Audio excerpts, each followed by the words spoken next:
Hello, Adam Kinzinger. I got it, right? The G. Yep, perfect. Good Um, job. how are you doing today? I'm so excited for you to I'm join us. good. I'm good. Um, I never know how to answer those. Like, I'm good. The country's on fire, but I'm good. so, me and my audience, I'm going to fast forward through a lot of stuff. I don't know if you're familiar with any of my online content at Yeah. all. A little bit. Okay. So I had a huge awakening where I think there were a lot of people who we in 2016 we hated Trump, and then maybe we felt like we got a little bit of Trump derangement syndrome. 2021, 2022 rolls around, and then at the urging of a friend, I pick up and I decide to read through the 970-page January 6th Select Committee report, and then I have this huge moment of, oh my God, everything was so much worse than I could have ever imagined. And then I'm sure you get a lot of people that do this. I don't do this kind of stuff often, but I really genuinely want to say I am so in awe that you and Liz Thanks.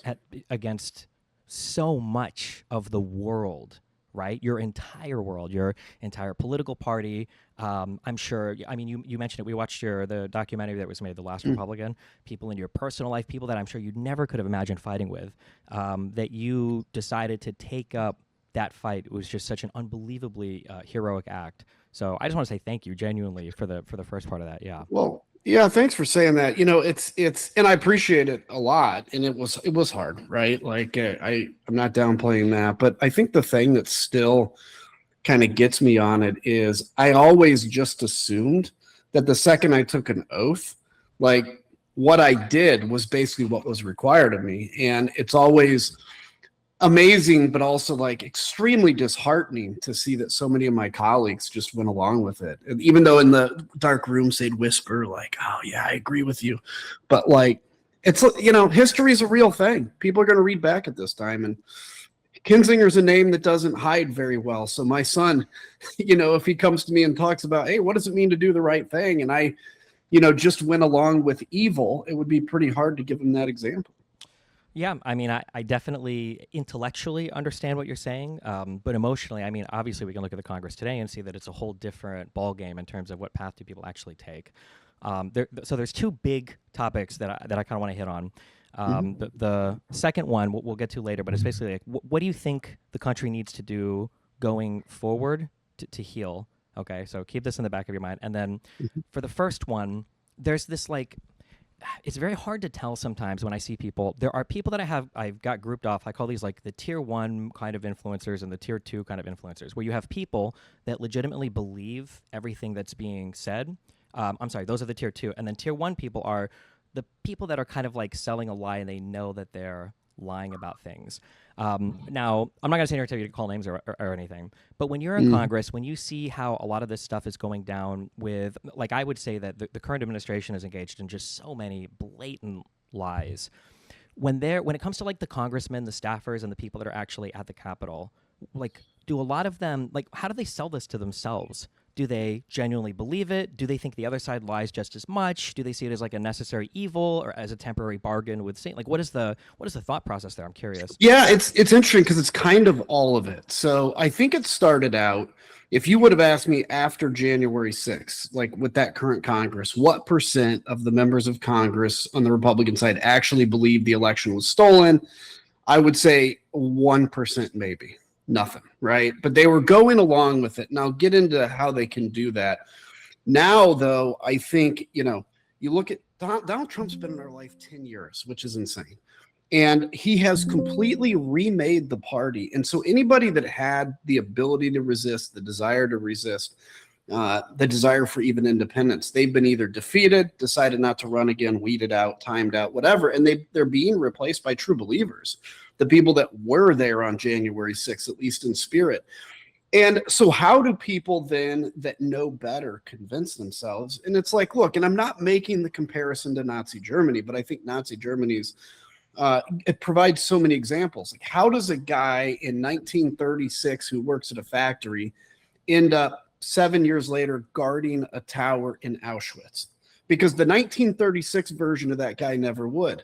And it's just you slowly convince yourself over time that what you're doing is for a greater good. You convince yourself that you're in a holy war, right? I mean, if all of a sudden you're fighting on behalf of Jesus Christ, my goodness, then what do? Well, any white lie is okay.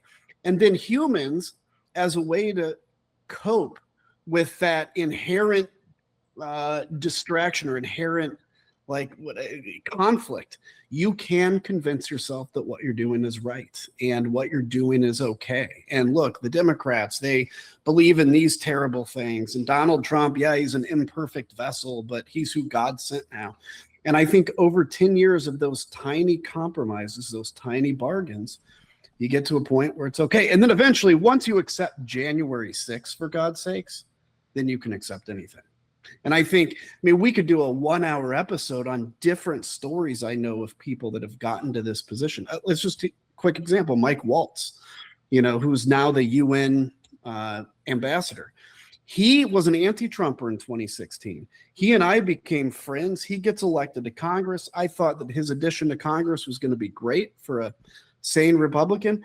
And he flies home on Air Force One, and boom, transformation complete. Presence to power, proximity to power changes a lot of people too. I mean, in the J6 report you guys had, I remember when the Capitol was being broken into, and you've got the calls that are going back and forth between Trump and members of Congress. I distinctly remember the conversation that McCarthy was having with him about, your followers want to kill me, and he's like, well, they're more upset than you are, And I guess one thing that I really vibed with in the Last Republican, in the documentary that you filmed, was this idea that immediately after the J6 stuff, it kind of seemed like there was this moment of, okay, maybe this kind of stuff was not good and this is like a bad thing. I think McConnell really messed up not convicting in the Senate.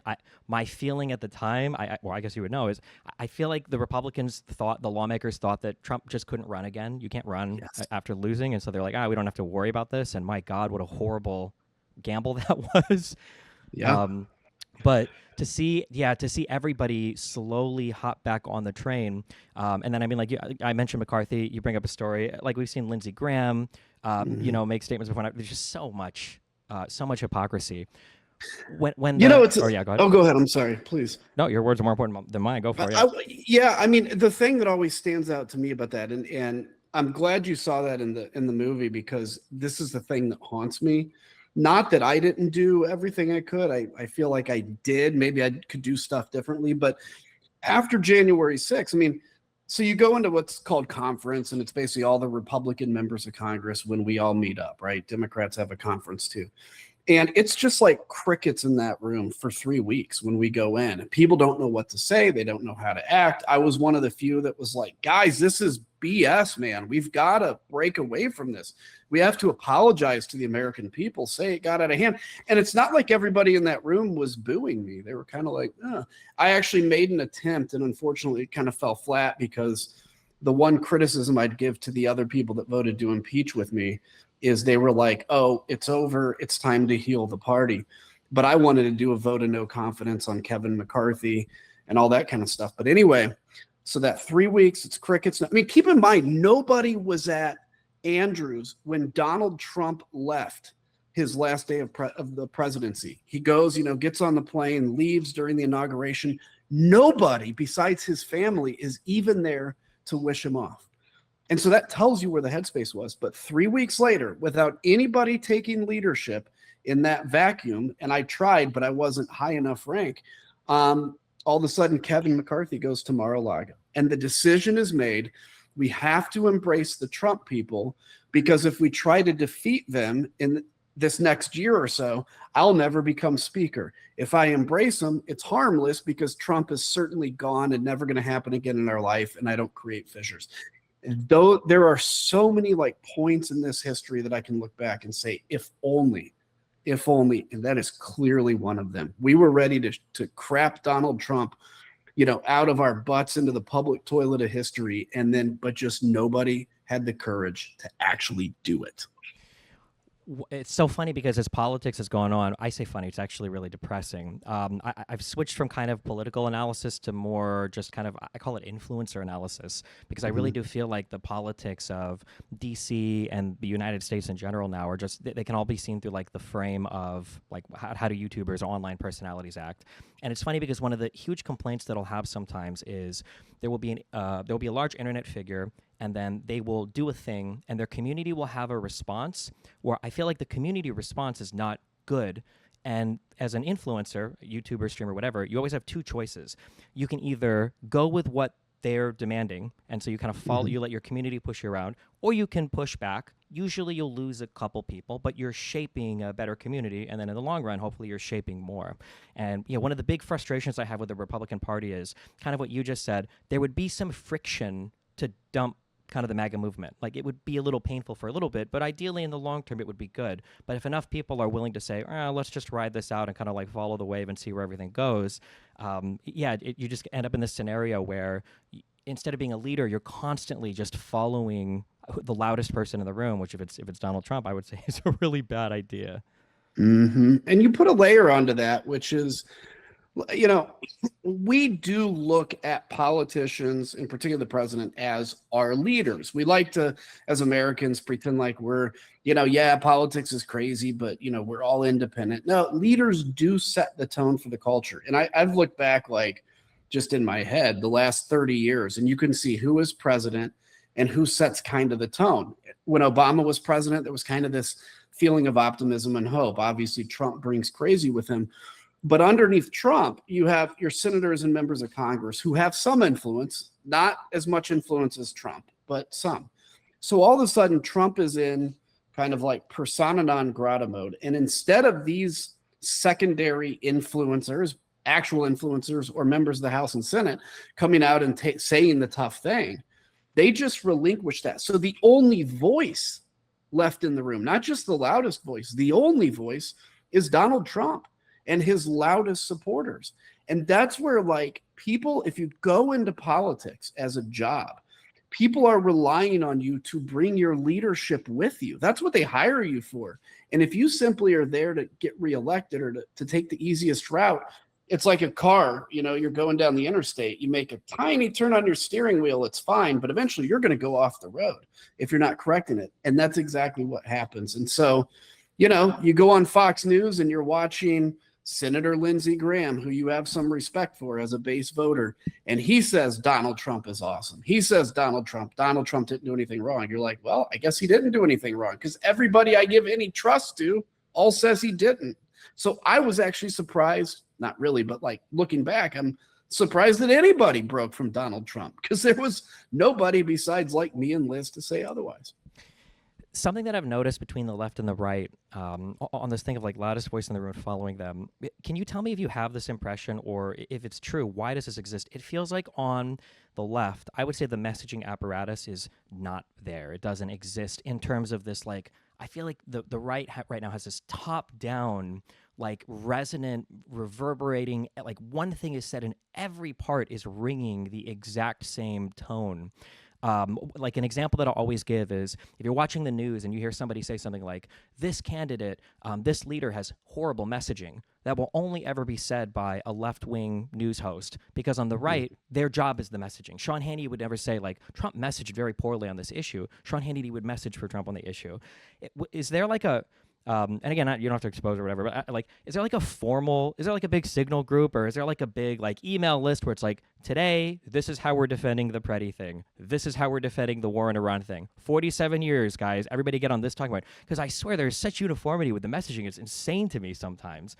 Why does that work on the right so well? Yeah, I mean, and the funny thing is, like, when Obama was president and I was in Congress, we kind of felt like it was the other side. And we're like, the Democrats are so good at messaging and we just fight with each other. Part of it is a function of who Donald Trump is, right? He is hate him or love him, he's a powerful personality, and his messaging can cut through. He says something crazy, and that gives permission for everybody under him to say something crazy.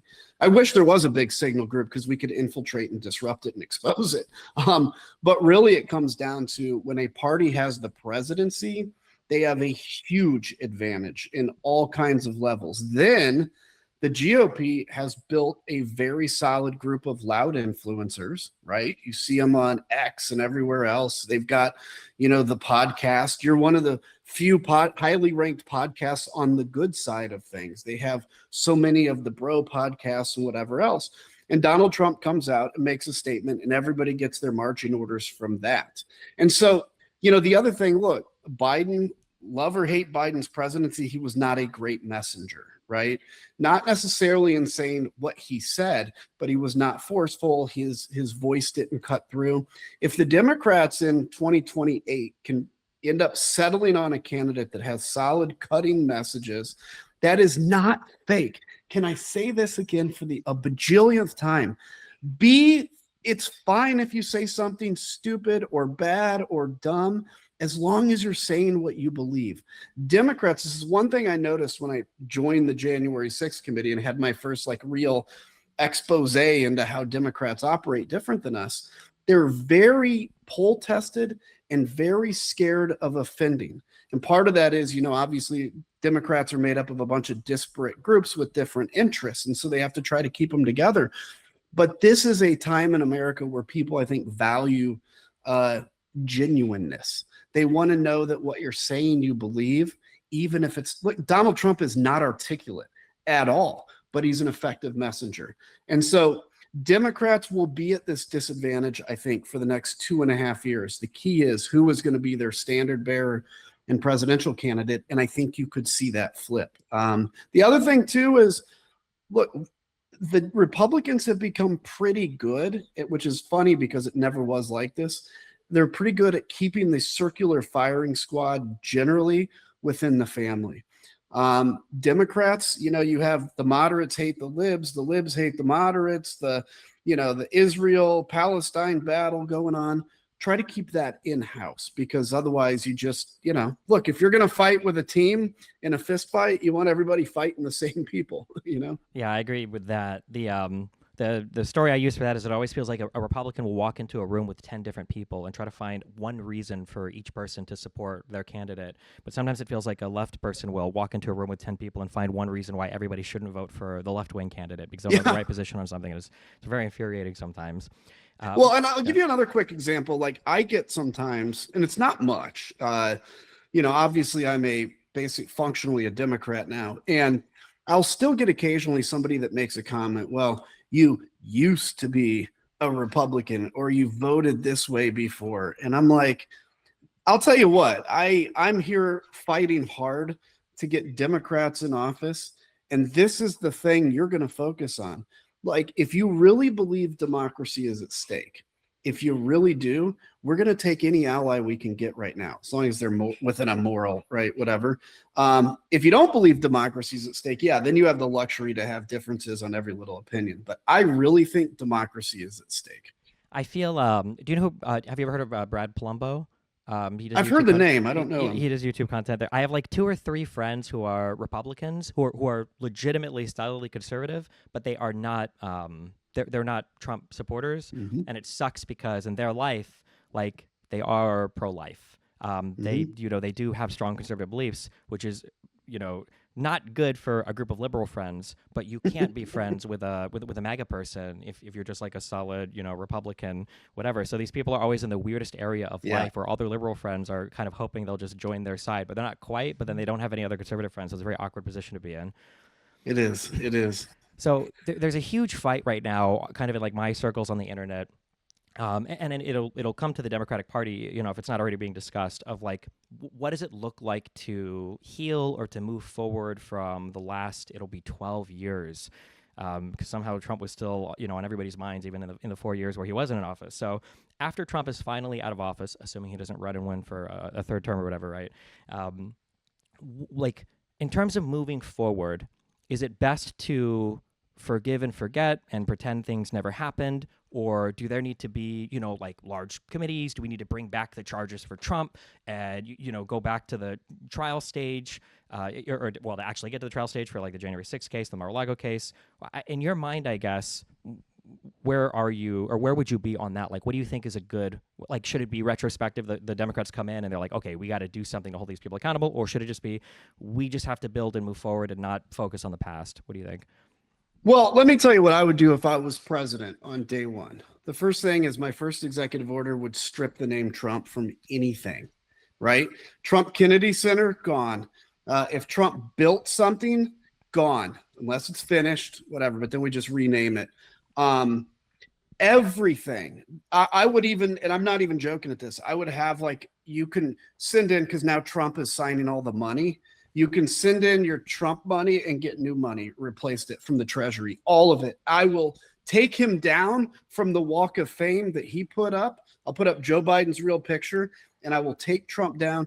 I think we have to erase him from our history. And I mean that only joking, slightly sarcastically. Mhm. Everything he has done has got to be pointed out to the American people that this is absolutely unacceptable. So I'm on the side of swift and severe, within the law, within the Constitution, justice, right? If something has passed the point of, where you can charge somebody with it, we don't want to make up charges. We don't want to fine charges for somebody just because we don't like them. But if somebody violated the Constitution, they absolutely should be held accountable to it. If somebody, violated the civil rights of Americans, they absolutely should be held accountable to it. And I'll go a step further. And this is something I think Democrats should be saying right now, and particularly on this part, which is if you're a foreign government and you are engaged in corrupt practices with President Trump, you will be held accountable for that when he's out of office. Qatar, you're going to give him a $400 million jet for free that the taxpayers spend $1 billion to turn into Air Force One, and then Trump takes it with him. First off, I would seize that asset back as property of the United States. And secondly, I will find out everything that Qatar did and promised, and I will hold them accountable for it. El Salvador, you are putting people, you are putting Americans in jail that don't deserve to be there. You will be held accountable commensurate to that. I think that is essential. We will investigate what were the ties between Russia and Trump. I get it. People hate talking about Trump and Russia, but this dude has never once said anything bad about Vladimir Putin. So the point is, I want to heal the country, and I think we need to heal. But the first step to healing and preventing this from happening again is swift justice. Because if, once again, Merrick Garland, who is, in my mind, probably well-intentioned, but I'm angry at him. Because, we all are, trust me, yeah. Yeah, I can imagine. If he would have started his investigation of Trump when our committee did, and he had far more tools, Trump would be in an orange jumpsuit right now. But he waited. It was literally our first day of hearings when they go, oh, shit, we should probably look into this. And then they started their investigation. It's not, I love the quote about Abraham Lincoln, malice to none, but that's not this case. And probably looking back at Abraham Lincoln, we probably should have been a little more severe to the Confederacy because it appears they never truly died. When you look at how, well, let me back up. So I firmly believe that there are things that the public has to be aware of to hold people accountable for. So not voting for people that are, promising to destroy the Constitution or whatever else, exaggerating a bit. But sometimes I feel like there are issues that, unfortunately, the civics knowledge in this country is just not that great. It really wasn't even that great, for me. Like, I didn't really truly learn how presidential elections worked until doing the Jan 6 stuff, right? But man, sometimes, I'm sorry, I don't want to fixate too much on this, but I have doctor friends who are, they're doctors and their families no longer believe in vaccines. And they're like, you're not going to trust anything I say. I can't imagine when I talk to people about anything related to the J6 stuff, and it's like electoral certificates, fake slates, what does that mean? And no one has any idea. It's just insane. And the craziest thing too is like people believe all these insane conspiracies and everything, but for the J6 stuff, it's all out there, right? And there are so many hilarious, every deposition with Hirschman, I think was hilarious. That I want there to be a movie made of that January 3rd meeting in the I think it was in the Oval with where they were trying to get Clark to replace as the attorney. There's just so much crazy stuff in there. I'm sorry, but kind of on that for the civics part, there are some things that I feel like congressmen just have to defend because the public just won't ever really understand it that much. Like probably nobody, unless you're a nerd who watches C-SPAN, what is the blue slip rule? Like nobody knows this, so you kind of need the congressman to be in on defending things. I used to have this feeling that politics was you guys would go out and you kind of say things and they're like a little wacky and it's a little bit performative, but then when the cameras are off, you go behind closed doors and you actually like hammer out legislation. You guys know that you're kind of like performing a bit, but like you have to do the work at the end of the day. And a friend used this term, the mask has melted onto the face now, where I'm not sure if it's any different now. Behind, like I look at the ineffectualness of Congress. Why is the Republican Congress right now so impotent? They have so much leverage in terms of how they could regulate Trump or what they could do to end the IPA tariffs or anything else. Why do you think they were so eager to just totally give all of that up? Yeah, it's amazing because, I try to remind people because, is Trump authoritarian? Yes. But he's the real fault lies in Congress because Congress could take their power back. Congress could stop the war in Iran if they wanted to. Congress could stop ICE if they wanted to. Why are they so impotent? Because we have replaced, first off, over that 10-year Trump time period, we just generally have created this environment of fear that exists, right? That fear of being primaried. And let me tell you, if you get as a Republican congressman, if you get on the wrong side of Donald Trump, the literal death threats you get, the anger, the hostility, the friends you lose, because this is a religion now. So this is literally like if you said that Jesus was wrong in Matthew when he said, boom, the Christians wouldn't be too happy with you. This is their religion. And so what does that create? It creates either I'm here to be famous, in which case you can if you want, right? Or it creates hey, I really care about, I'll just make some air traffic control reform. That's my thing. So I'll go along with all this other stuff as long as I can make my difference in air traffic control reform. And all of those different reasons exist. And then again, what do you do in a cult? How do you create a cult? Well, one of the best things to do is to make an example of people that leave the boundaries.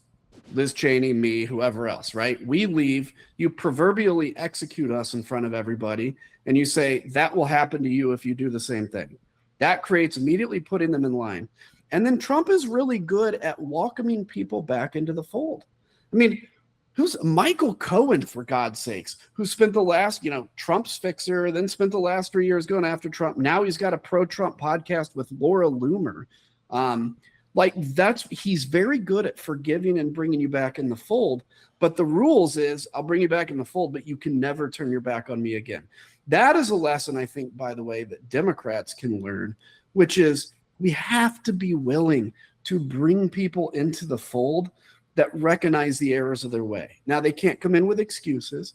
They have to come in and say, yeah, I was wrong. I got a good friend that runs an organization called leavingmaga.org. And it sounds funny, but it's a support group for people leaving MAGA because you lose all of your social contacts because it's a tribal identity. But I think all of that fear out there and then the incentives, I got to tell you, Donald Trump knows me well. He was always obsessed with me because he never won me over and it drove him nuts. And he would bring me into the Oval Office, tell me how great I was on television, all this manipulative stuff so that I would be like, oh, I need to impress Donald Trump. He does that very well too. Everybody competes to get on Fox News. Even cabinet members compete against each other because if Donald Trump sees you, you might get invited to the Oval Office and you can show somebody that you have his number on your phone and it's pathetic. It's pathetic. And they wear the same freaking shoes, dude. He bought them all shoes and they're wearing, it's a call. I think I remember when one of the times Biden was walking up the stairs, I think to Air Force One, I think he had a stumble. And of course, on Fox News, it's like a 3 or 4 or 5 day, news thing until they find the next, trans person to obsess over, whatever. And then I remember Trump had a stumble. I think it was about a year ago. I think Trump had a stumble and Rubio was walking up right after. And then he did a fake stumble to kind of like lighten the mood. And it was like, oh my God, are we guys, is this like, I wish some days my party had the unity here that that somehow the Republicans seem to muster behind every single issue. Yeah. You don't want that unity. No, I know. At some point it's too much, but maybe a taste of it. But dude, listen, I mean, for them to sit around and I know these meetings and it just drives me nuts when they're like, sir, these cabinet meetings, thank you for your leadership. Thank you for your leadership. We are so fortunate that you're here. I mean, And he just sits there. If I was president and they were doing that to me, I'd be like, guys, knock it off. I mean, be nice to me and all that, great, but knock it off. It's so pathetic. and it's so transparent too. I think that's the thing that bothers me the most. Like some people are very manipulative in a very sneaky way, but I mean, you see Trump with the way that he conducts himself with the media, right? Somebody asks him a difficult question, who are you with? You're a nasty person. Somebody asks a nice question, like, oh, you're so nice. You know, when you put somebody in the room with him who's intelligent, I say intelligent, but just like baseline, you know, like your 6-year-old will look at you with puppy dog eyes to manipulate you for a candy bar. I looked at Mamdani speaking to Trump, and I guarantee you, Mamdani probably walked in there with one similar New York experience, and it seems like Trump was just enamored with him immediately and came out, and he was like, oh, you can call me a fascist. It's okay. And I'm like, what? You were just calling this guy a communist like 2 days ago, saying this guy was evil. What happened?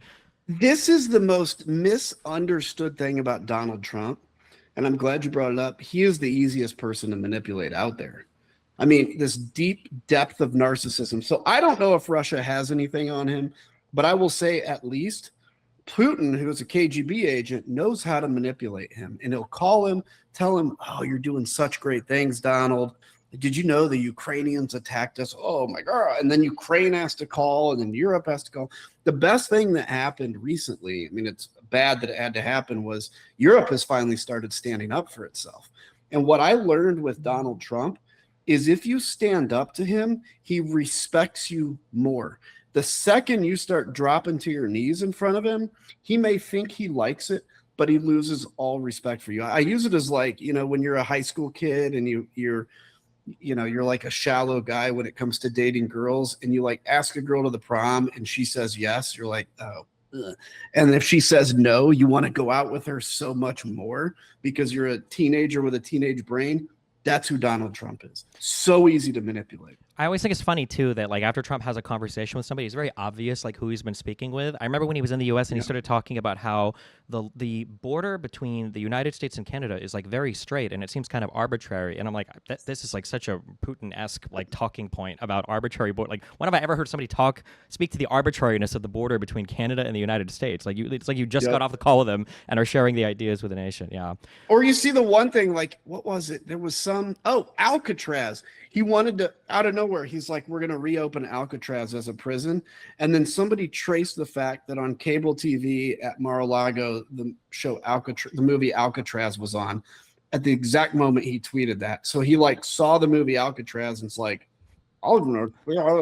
like, dude, oh my God. And he's the president of the most powerful country in the world. That's the frightening thing. That's one of the things that drives me so insane is when he's doing reports on things, or the White House will publish things, about illegal immigration or whatever else. In the sources, they'll have like Fox News. And I'm like, bro, you have the most information of any individual human being in the history of the entire planet at your fingertips. Why are you going to Fox News for your sources? I remember people would sometimes post like, this is a tweet that Donald Trump makes about some issue. They did this in his first term, and they would go back and they would look at what was on Fox and Friends like an hour earlier, and it would just come right from the TV shows. Yep. Oh, I mean, the dude got rid of his National Security Council. Generally, basically, it's gone functionally. And somebody had asked him once, "Who's your advisor?" He goes, "My advisors are mainly myself." Okay, dude, I got it. What you're yourself. In terms of so one thing that I'm very sympathetic towards, and I feel like this is a very invisible thing to MAGA and then to the entire left, is one of the reasons I feel like it's important to fight against MAGA in a good way, in that you're fixated on just MAGA, but not necessarily all conservatives, is because I feel like one of the things that would be helpful if there was a better fight against kind of the MAGA movement isn't just getting rid of MAGA, and it isn't just winning as Democrats, but like as a strong center-left to far-left person, like I do think it is important to have a strong right-wing movement in the country to fight over some policies on. And what do you think? Like, are there any Democrats that you feel, or like, what do you think is the strategy for fighting against MAGA in a way that also kind of like carves out space for conservatives, or can that space even be made for conservatives to kind of fight against MAGA? Kind of with the left, but also still separating themselves from the left because you don't want to be a rhino or anything else. It just seems like such an impossible needle to thread right now. It is. Look, I would love to have a third party. I would love it. It's not going to happen, but I would love it because it gives flexibility to work together to create alliances. One of the things I think, as I advise Democrats, that I think Democrats can do to be the party that's never defeated again, is to make space for conservative Democrats again. And you're not going to agree with them on stuff, but listen, I live in Texas now. A conservative Democrat has a better shot at winning in Texas than your typical kind of cookie cutter left-wing Democrat, because it's a Republican state. Now, that doesn't mean I think they should run conservative Democrats in New York City. It's like, it is much better to fight in the tent your policy differences and actually be able to have policy differences. Whereas with what the right wing is taking us down, you're not going to be able to have a difference with the president eventually. You're not going to be able to rightfully have your own opinions. And so I think and even if it's not like, I'm not talking hardcore conservative Democrats, because it's just different than who Democrats are, but like center right, there's got to be space, even if they don't run, just to like join the team, right, and help vote and see what the bigger picture is. I don't think there's much more. Like, I think MAGA is just going to have to be crushed for the GOP to have like kind of a come to Jesus moment, to realize that this isn't going to work, because there's nothing like losing that wakes people up. But the other thing is this, and this is just a piece of advice, is as Democrats, and I'm separating MAGA here. So MAGA to me is not part of this. I don't even consider them small L liberal at all. They're illiberal. But among conservative thinkers, thoughtful conservative thinkers, you actually want conservatives to have a role in government, because what I've learned, and this is the benefit of having been in politics a while, the benefit of leaving my party and being able to see things kind of anew, is like, it's important to have forces that hold stuff back, and it's important to have forces that push forward when you're uncomfortable. And that dance between progressiveness pushing forward and conservative kind of like, whoa, let's think this through, actually leads to the proper, I think, advancement of society. Not always, we don't always get it right, but I think generally that works. And so respecting conservative thinkers and taking them into account, not necessarily having to believe them, but recognizing they're part of the process, is brilliant. Because trust me, if you start getting rid of anything on the right, you've just made basically Donald Trump. It's just a left-wing version of it, and it's not as fun as you might think it would be. Yeah, I definitely agree. Well, hey, thanks so much for chatting. Yeah, dude, this was great. One more random personal question. I just think it's so funny how much crossover there is. Well, it's horrible between the online world and the Washington world now. One thing that I appreciated a lot that I grew to hate, maybe more than almost any other thing as a semi-public figure, was whenever there was some bad stuff going down involving you, where there's a ton of heat on you, sometimes you get people that would they'd send you a message privately. They'd say, hey, listen, I really support what you're doing. Like, I really appreciate you. Like, good job. And at first I was like, this is awesome. Or like, it feels good to get those messages. Like, thanks, I appreciate the support. But then at some point I'm like, why are you messaging me this privately? If you want to support me, do something about it. Say something publicly. Like, I got 20 people privately, but then you're on an island publicly. Yeah. Did you ever have that feeling, I guess, for the... Yes. Yeah. Okay. Yeah. There's two things that piss me off. Number one is that it's like, I mean, I'm glad when people message me good things, but if they're like, I'd have so many people, I'm glad you're saying it. I can't say it because my district, I wouldn't get it. I'm like, dude, I represent a conservative. Yeah, I can't either. Yeah. And then it's that, and then the thing. So I'm very strict with my friends. Like, I'm happy to talk politics, but politics doesn't come into our friendship. Because I have 50-50 left and right. I've had people like my co-pilot in the war when I was in Iraq that sent me a text that said, I'm ashamed to have ever flown with you. And the thing, it's like, yeah, that's hurtful to get, but I'm like, why? You woke up this morning and you thought, I am going to send Adam this text to hurt him. You're not going to influence me. I'm not going to be like, oh shit, I should change my mind. That is like, I don't understand the brain rot in people where they're just dropping grenades, destroying relationships over politics.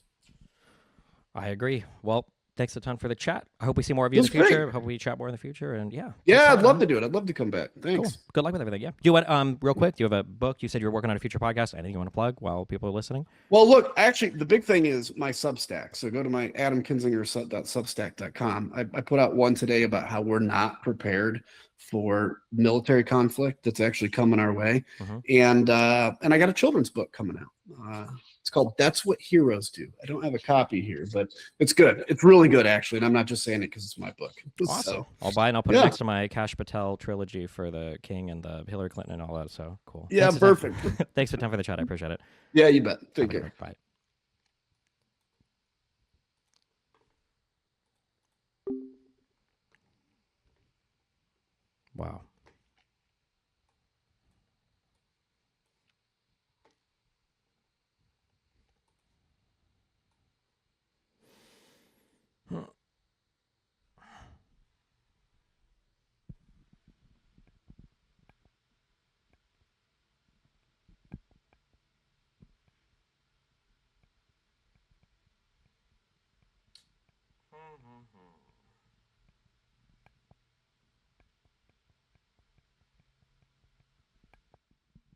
How are we doing, chat?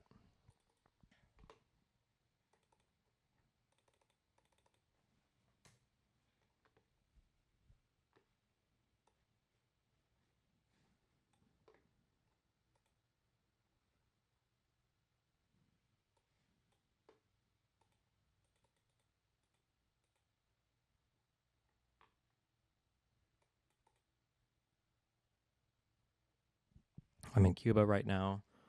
I just handed out wads of cash to my fellow Cuban people.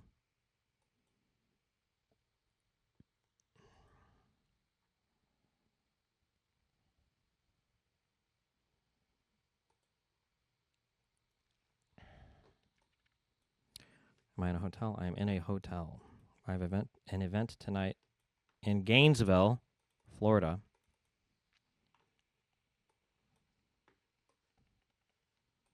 Fuck, how do I usually do my chats here?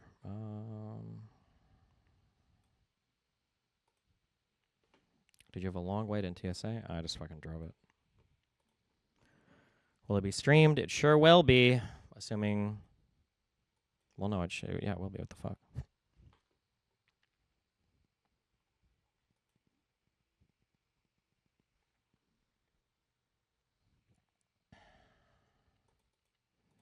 Any other influence coming to the event or just you? No, it's just me. I think it's mainly a college thing. It might be open to the public, but there's it's like a philosophy questions on political issues or something like this. Why no mic stand? Those mic stands are heavy. I don't bring mic stands with me. I might. This is just my mobile streaming setup. I have like all my shit is over here. Just.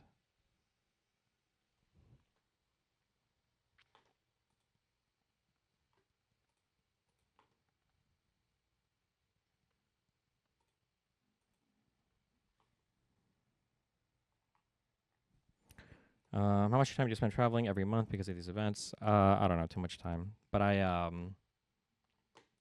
think I'm doing the UCLA event for Unfuck, and then I think I'm probably not. I think I'm canceling the next 2 or 3, Berkeley and NC, because I think I just need to grind out streams this month because I'm pretty sure I'm gonna have to pay to prepare for trial even if I don't. So even if we don't go, because we have to start getting ready for it. So.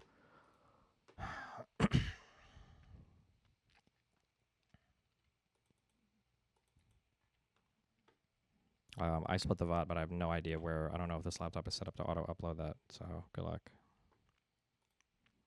Fuck, I shouldn't have even split that VOD, actually. Fuck, never mind, because I can't do it while I'm streaming on this hotel internet.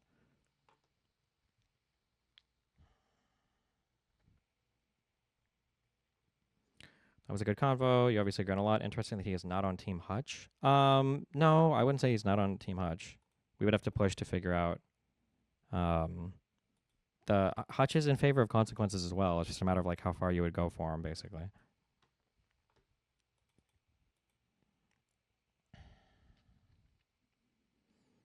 I was thinking of making a Reddit post about the endangerment finding ruling, and maybe to help spread awareness. What is the endangerment finding ruling? Did you start uploading the bandwidth / bitrate? Just dropped a ton.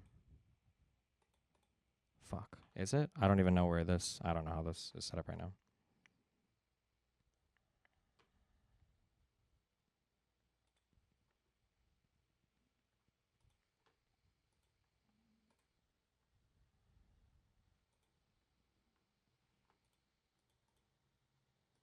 Oh, there we are. Hi.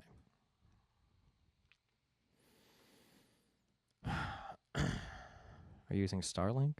No, I'm just in my. It's just a hotel. It's a Hilton hotel. I'm in Gainesville, Florida. I'm not in like the wilderness. What are the model of your headphones? These are just 598s.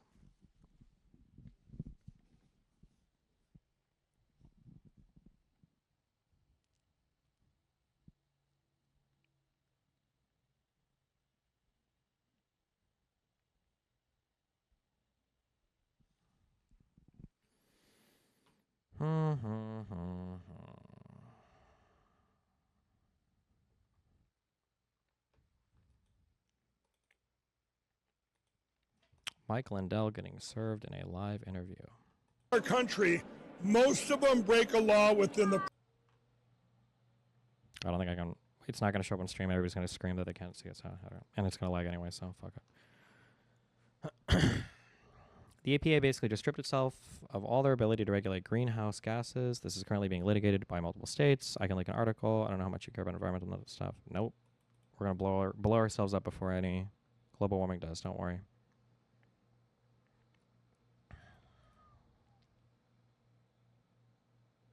How do you prevent audio leakage from your games into your mic when you play games on stream/Discord? I'm usually using headphones, no?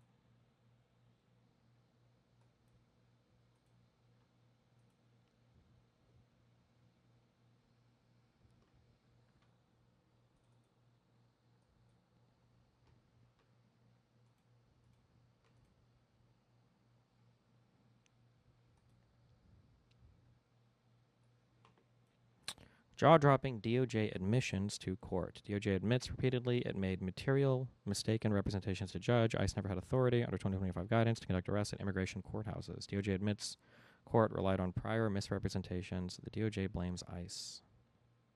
Nice.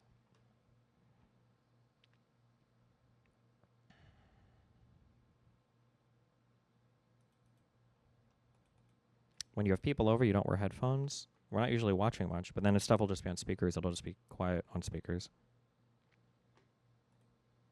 But you're not going to hear a bunch of bleed over because it's playing like on the computer as well, right? Oh, the fact that I use a really nice interface also means there's no latency or anything, so it's not like you're going to hear like echoes like that also. House Republicans reject the DHS funding deal passed by the Senate last night, and senators have all gone home and are in recess for the next 2 weeks. We're going to have... Can you imagine... I don't know if I read this comment or not, but I saw somebody say this. Can you imagine if your Department of Homeland Security... First of all, what... Can you imagine ever having favorable opinions of the Department of Homeland Security ever? That like anybody would ever say that? But you now have people who feel sorry for the DHS because imagine you're a Department of Homeland Security guy and, you know, you're not getting fucking paid, and now you've got these retarded ICE thugs showing up who are getting paid and can't even really do the job, but they're just like there to... Oh, man, dude. You're not expecting any rulings by next week? I don't know, bro. Technically, we're coming up on like 180-day things, which apparently neither of these judges have ever gone over. But and it's all crazy time periods. Like it might just be that they're legitimately working on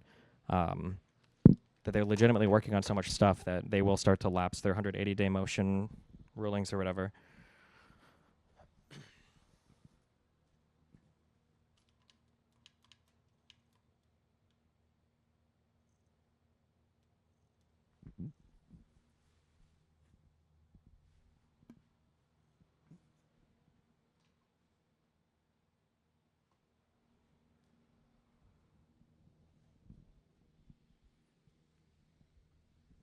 Hold on.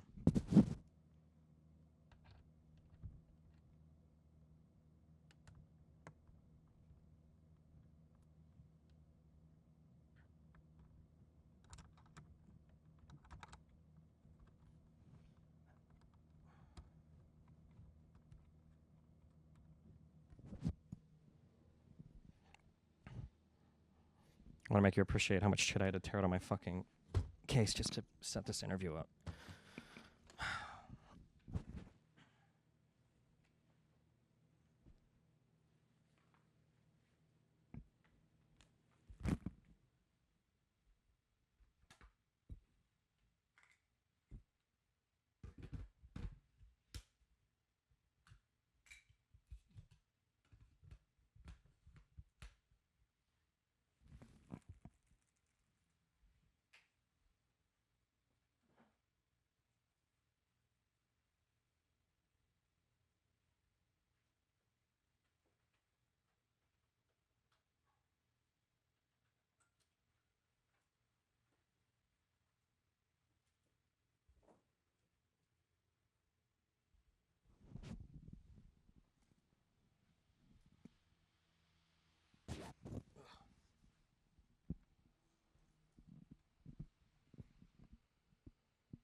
This is costing Pixie's team even with pro bono work. I'm pretty sure the drone person is using AI to do a bunch of shit.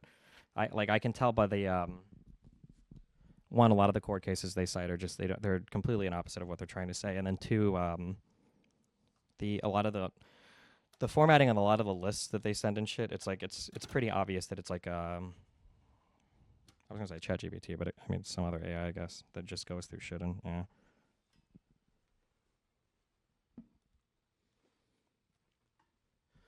All that to say, no, I don't think it's costing them very much, and it's just Joan and her own private little bullshit, mob law firm.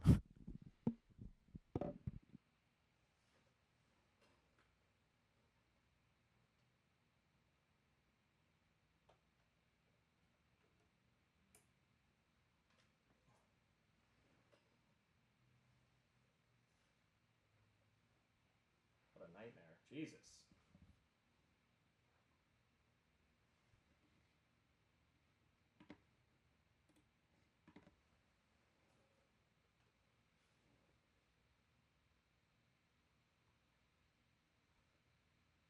What?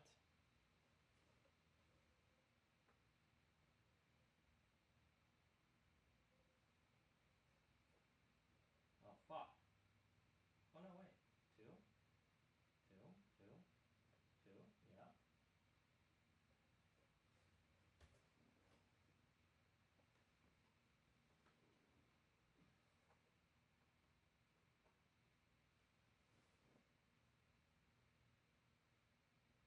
Hmm.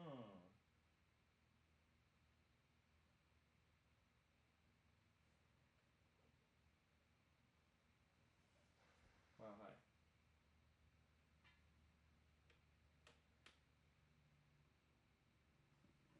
One second.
Oh.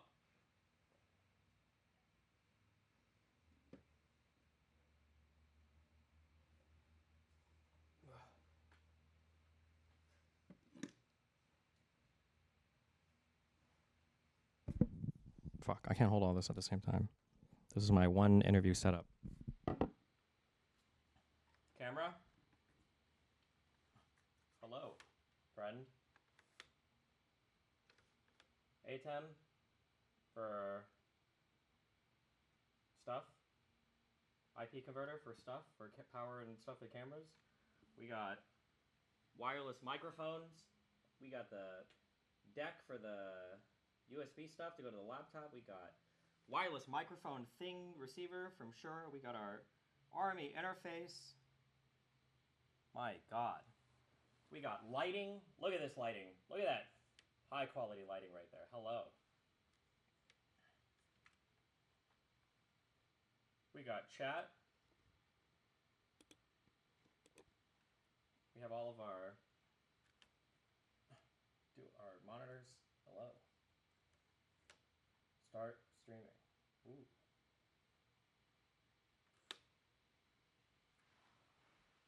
More light. Another light. Am I doing the best?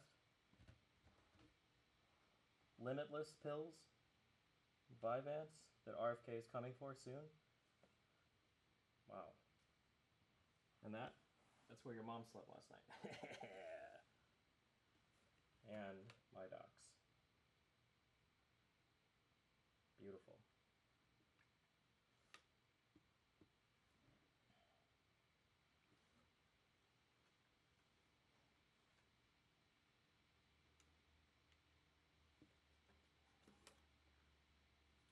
Wait, what the fuck? Wait, what was that? Hold on, did you guys see that? Hold on.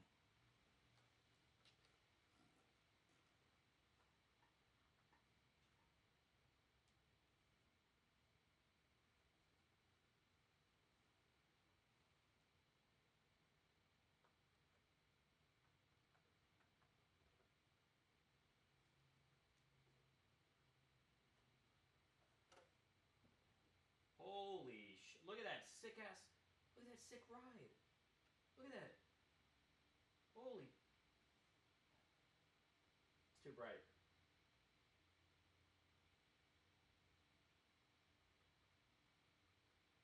Oh my god. True. Unbelievable. Wow. Oh my god.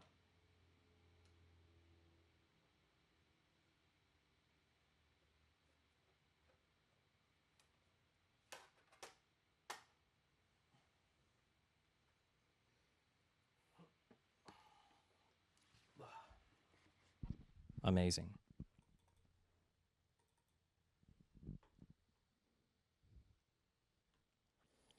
Typical hotels have business centers or meeting rooms. Why did you elect to do this in a bedroom? Because I usually have to book those or schedule that shit.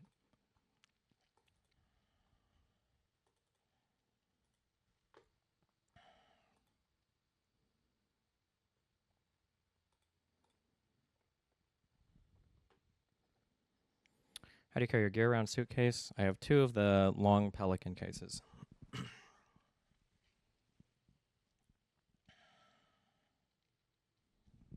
Any more high profile interviews coming up? I don't know. We're waiting.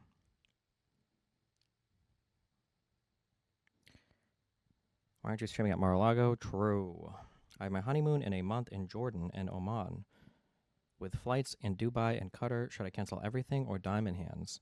Bro, it's probably going to be so cheap.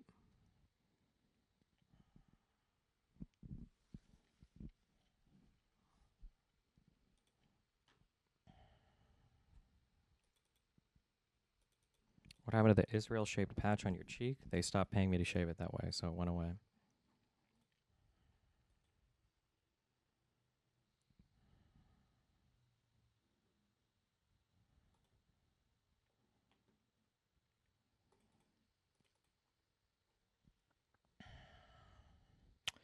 Do you think when Democrats get the presidency next election, they should push for some kind of free trade agreement with the EU? Australia just signed one with us.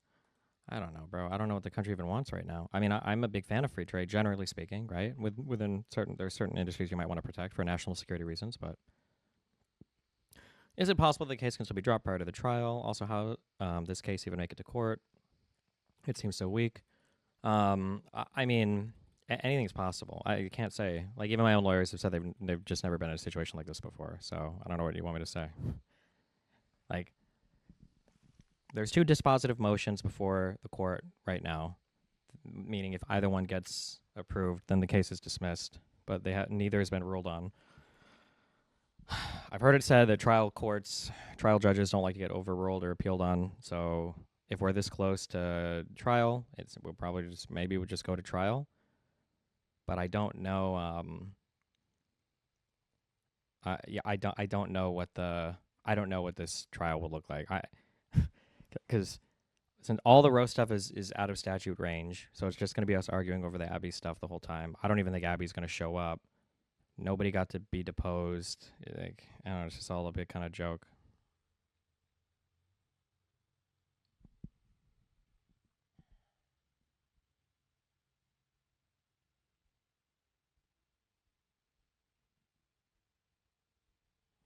Do you really make considerable money per each regular stream if it's worth skipping events for grinding streams? It's not worth it to skip. Wait, no, yes. The only money that I make right now is from streaming on Kick. So when I do events, it costs me a considerable amount of money, yes. And then I'm getting squeezed from way too many places right now with 0 external support. So, because I don't have YouTube money, the Kick stuff doesn't pay out as well as it used to. And then between court costs and then taking time off to travel and do events or whatever, it's a lot. It's a big old squeeze. I'd still be shocked if this goes to trial. Do you think it'll go from your view of the case? Right. From my view, no. From my view, it would have been dismissed like 8 months ago or whatever. But we just don't have any rulings. I don't know. I don't know what I'm supposed to do. We don't have any rulings. There's no rulings. What do you want me to say? There's no rulings. I don't know. The last ruling we had was in October, right? Do you think the plaintiff still expects you to settle? No, I don't think that was ever an expectation. The goal was always to just use the mob lawyer to bully me for however long, until her dad gets off or whatever.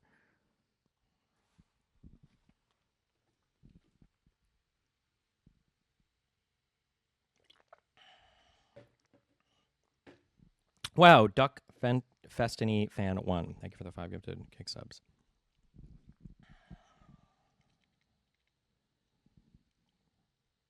Why'd you get demonetized from YouTube?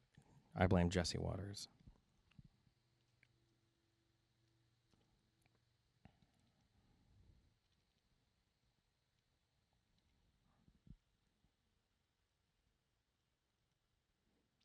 Do you pay monthly to retain a lawyer, or only for court appearances or their responses to actions they take in response to something from the opposing counsel? Nope. I got to pay for every meeting, for every response and everything they write back. Yep. So every time Joan shits out another AI generated thing, I've got to pay my people to look at it and do a real response to it and everything else. Yeah. You said of a Twitch person, did that ever go away? Nope. We're working up that tree at the moment. We'll know in a bit, or in a week or two, I guess. I don't know. We'll see.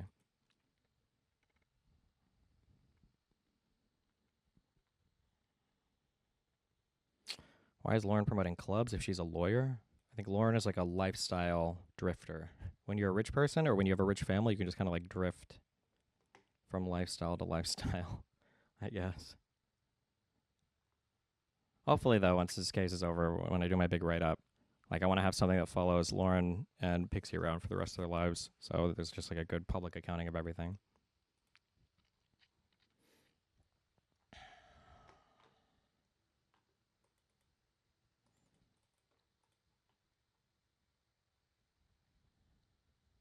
Have you seen the Drewski sketch of Erica Kirk? No, I like it.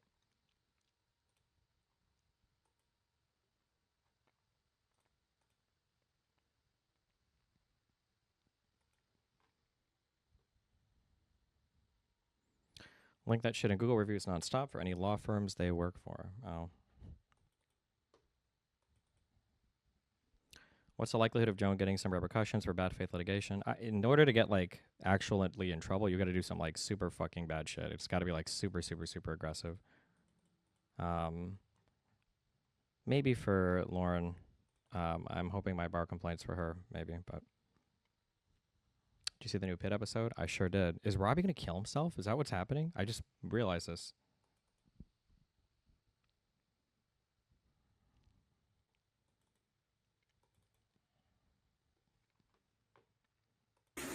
How conservative women act in America. War is raging in Iran.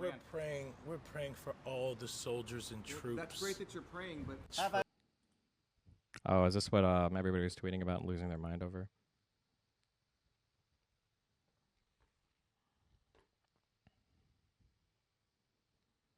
How much is a banger? How much of a banger is the Reddit you're working on from 1 to 10? It'll be a lot. It'll affect a lot of communities, but I just don't like the uncertainty of everything. Like the most annoying thing is just waiting for. I just worry the judge is going to kick it back like 6 months or something. This is the annoying thing.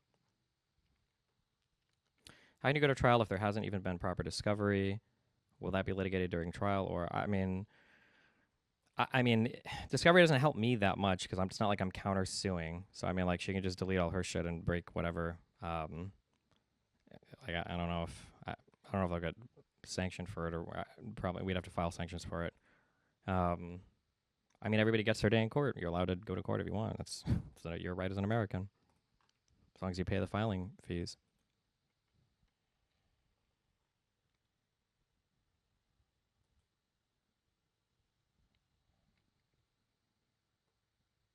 How many of you would like to see impeachment hearings? No. That was the wrong answer. CPAC, dumbass. Oh, they're worried about Democrats impeaching all the time. Retard.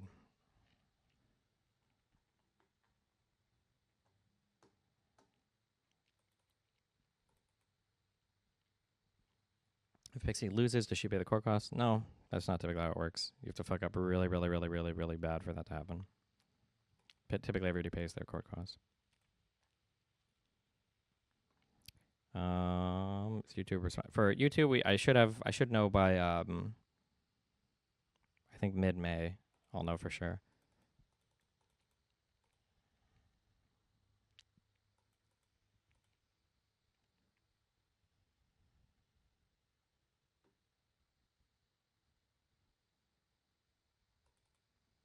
Is there a reason to not countersue? Well, I mean, what can I countersue for? You can't just sue people because you don't like them.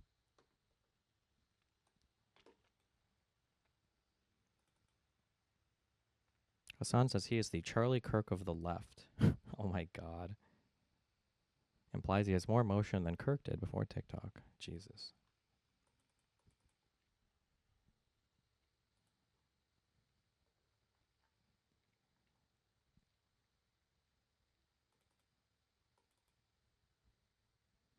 Wouldn't call me retarded for thinking Dems should hold out on DHS funding until ICE agents are unmasked. Am I regarded? I don't know. In the UK, the loser has to pay the winners court fees. This seems only like a good thing. What's the argument for America doesn't do this? Well, because then it would discourage a lot of people from bringing potentially valid lawsuits. I seriously doubt it's like that in the UK. I'm sure that's only in certain cases.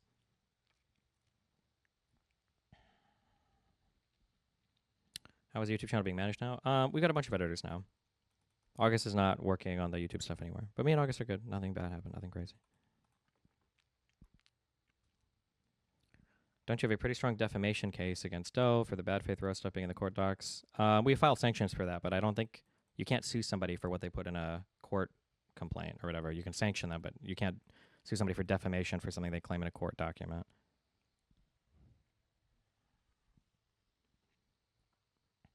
Is it confirmed that this is going to trial, or are you just assuming? Well, you have to prepare for trial because you have to prepare for trial because if we do go to trial, it's in the middle of May, so we can't be like it's like May 9th and we're like, oh shit, I guess we're really gonna do this. So if your court stuff was off your plate, would you be financially fine to keep doing your events? Oh yeah, 100%. I would have so many resources freed up for different things right now. But I mean, this is Lauren's goal and Pixie's goal, I guess, by being a dumb bitch that Lauren can wield. So regarding YouTube money, why not work with fan clip channels until you get remonetized? Clip channels can make money.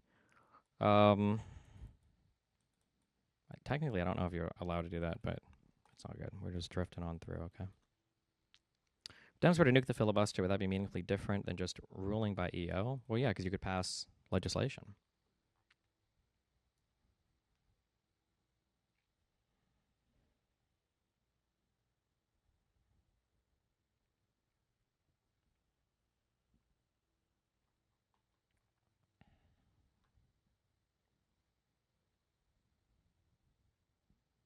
Hutch seems to be really attached to the polls he's got from Laksha. Do you think that's wise? I feel like the polls showed Kamala winning too.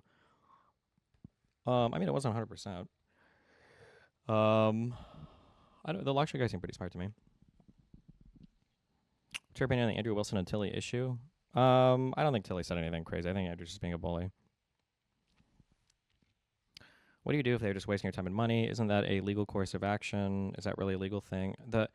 I've said this so many times. The issue is that the other person has no reputation and no life. So like Pixie has nothing to lose because she's not a streamer. She has no reputation. She's a loser. And then I could have gotten more conservative representation, but when Pixie made her Substack about me, I think she said in the Substack or somewhere else, she's like 15 women are coming forward about. So I thought it was going to be some huge, sprawling, crazy, monumental court case. I didn't realize it was just going to be her one desperate attempt to claw some kind of evidence into the record to support some dumb claim she's trying to make.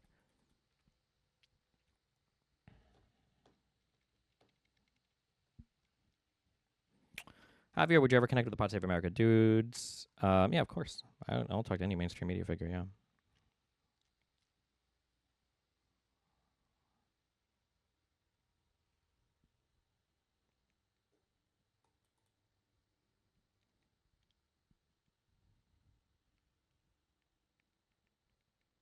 Loner Bridge is never going to get fixed if you insult his girlfriend like this. Are they still dating? Is Loner alive? I heard he's been gone for 2 weeks.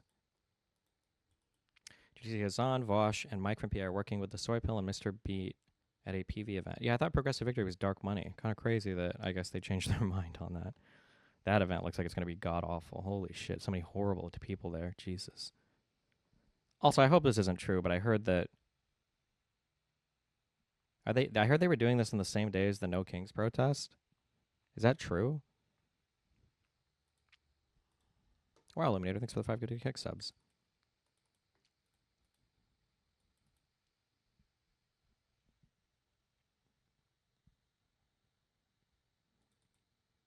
If I recall, it's Sunday, not Saturday. Oh, that's good.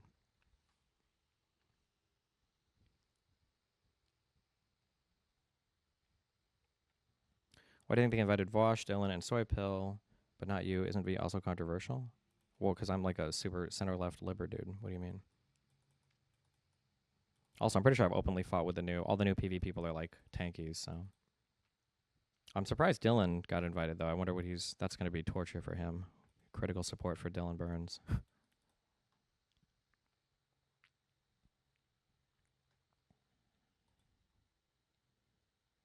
Any chance of connection with Kinzinger could bounce to a Bulwark appearance? I don't know. I've talked to Tim a little bit. Maybe at some point, we'll see.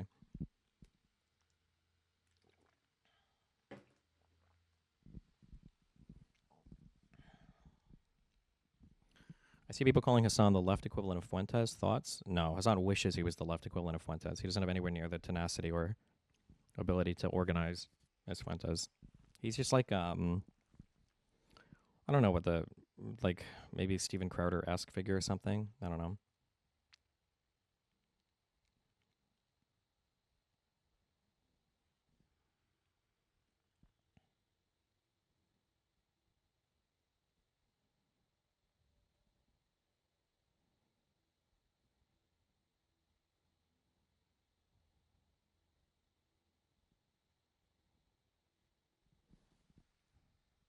Do you still need Brett if the case is already won?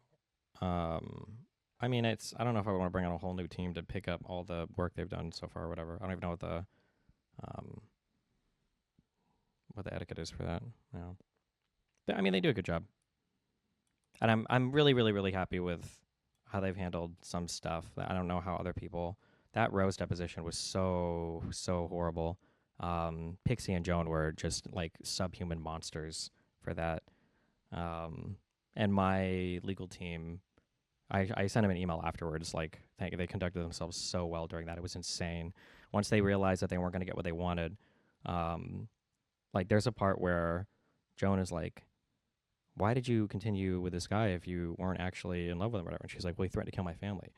And she's like, but didn't you say he was all the way in the UK? And she's like, yeah.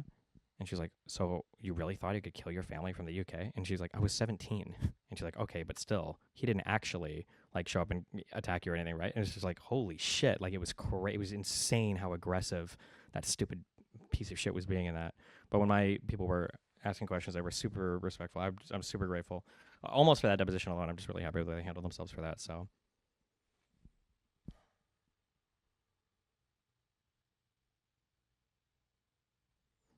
I'm really happy because my pigeon came home today. Cool. Did you see Hassan telling his chatter that his focus on your friends is a revenge for what you did to Frogan and Mike? What? Okay.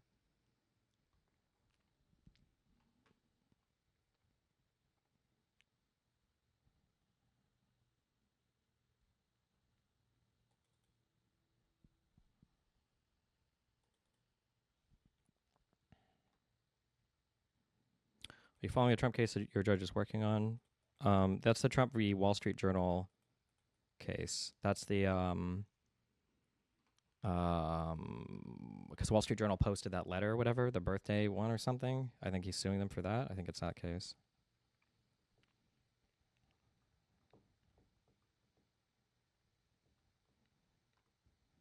Do you think you're the most live streamed person in history? What does that mean? Most, probably not in any way, no.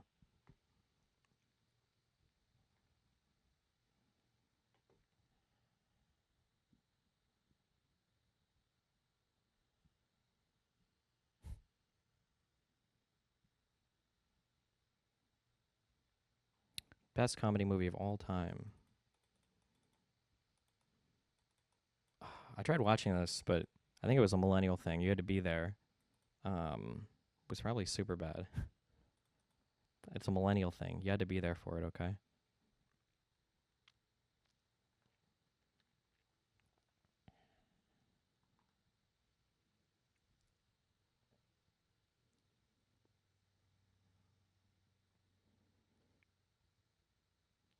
It'd be torture, but you should watch the latest Joe Rogan with Dave Smith. You'll get a minimum of 150 clips. Dude, I can't believe that Joe Rogan ran out of people to talk about. Isn't that kind of crazy?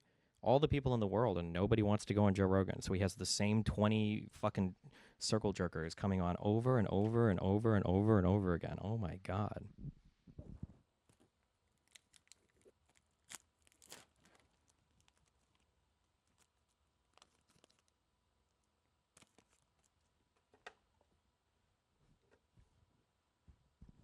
Tropic Thunder is a really good movie too. Almost Tropic Thunder. Fuck.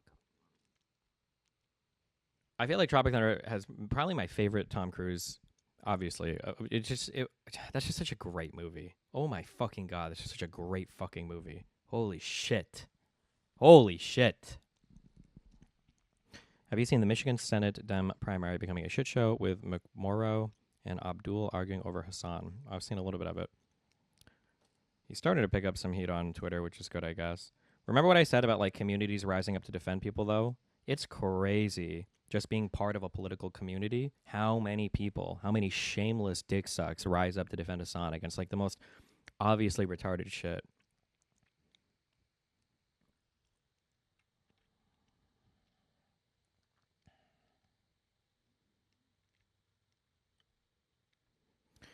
Do you remember a YouTuber called Dr. Layman? You had a chat with him about 8 years ago. Yeah, I remember that guy. I don't know where he's at, though.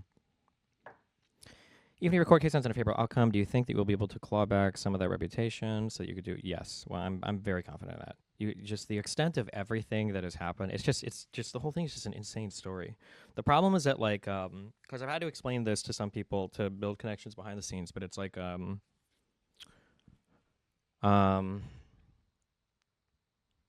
to think. It's just a lot. And you shouldn't believe it unless it's all laid out in front of you. But like once it all gets laid out in front of you, it's just like it's very unbelievable. Yeah, it's very unbelievable.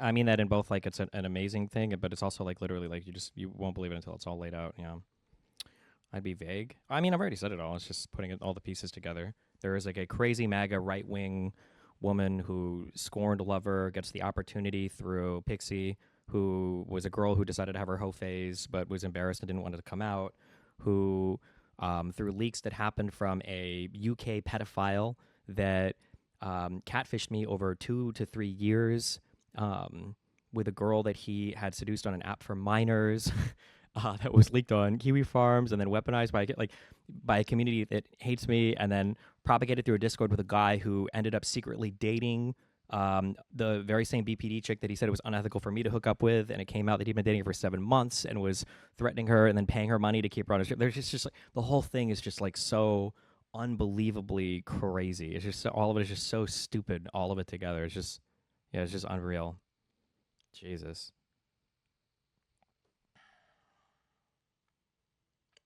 I started drafting the manifesto about the whole court. I've like made bits and pieces of it, but it's hard because like I don't have like new information. I'll just keep learning new things, or new things will keep coming out, and then I have to, so I'm just waiting for it to be over. Yeah.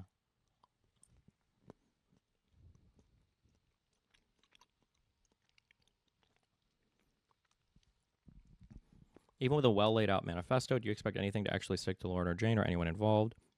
There will be a lot of communities that will be happy to see some stuff. Yeah.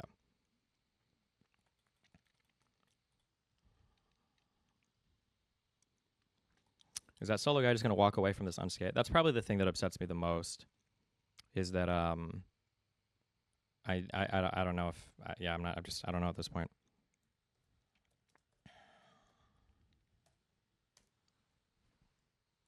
I don't know. I'd have to check what the statute of limitations is on anything, and then because I don't even know how long I have to sue that guy. So that's pretty annoying. And then It's also a matter of like I need a little bit of cooperation from individuals for that to work as well. But now that Pixie Joan and Justicle's Discord have harassed, like one of the victims so much, I don't know what this person's appetite would even be for anything like that too. Like that whole path might be maybe completely ruined. So I'm not sure. How uniquely bad do you think Joan is as a lawyer compared to the rest of the field? I don't know.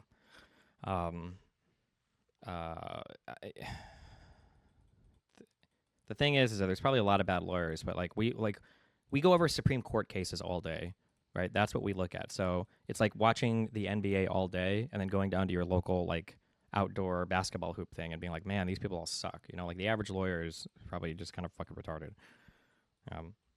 Also, I don't like this comparison. People keep saying, do you think Joan is as a lawyer compared to the rest of the field? I feel like she's just pulling some Saul Goodman shit. I don't understand where this concept, I don't know why you guys keep making this comparison. Saul Goodman was a good lawyer, right? He was clever and crafty and kind of like bent the rules and set up like cute tricks. He wasn't just like missing filings or just making shit up or being retarded. I don't understand why it's like, I don't know if like all bad people or people that are doing bad things are like the same as stupid people to you, or...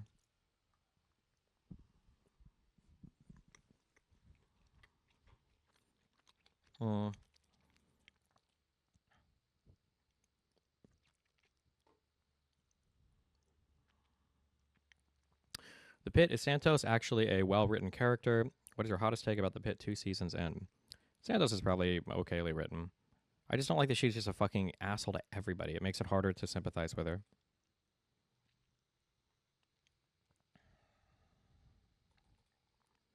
With how seemingly easy it was to bring this case against you, why don't we see suits like that brought all the time against like major celebs? I mean, don't they generally have...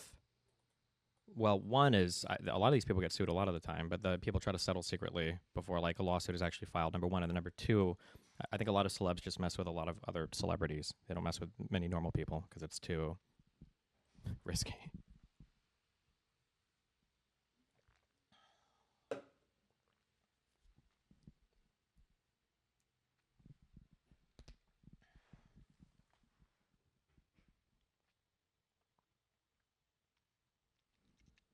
Who are the best doctors in season 1 and 2?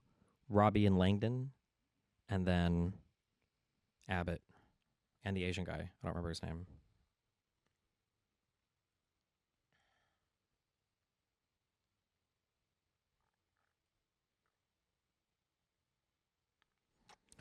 I get the impression he was a bad lawyer when Kim started doing public defender shit and fried that bold prosecutor on her first case that constantly beat Jimmy. Oh, I'm going to be honest, I haven't seen Better Call Saul, so maybe he does do retarded shit in that movie, or in that TV show.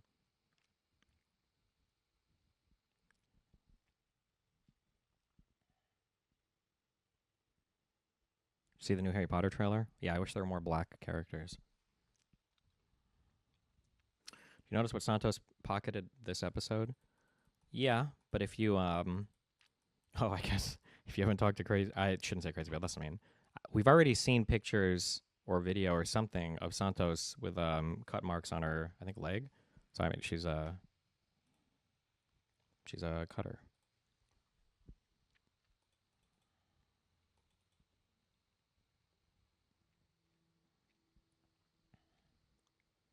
If it goes to trial and Pixie loses, is there any opening for defamation for you?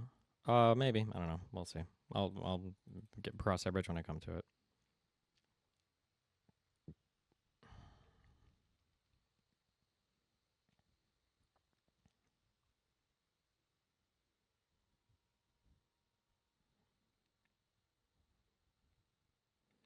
Where is the Gainesville event on UF campus? I should have a story on my Instagram, and I think on my Twitter I tweeted out a thing for it.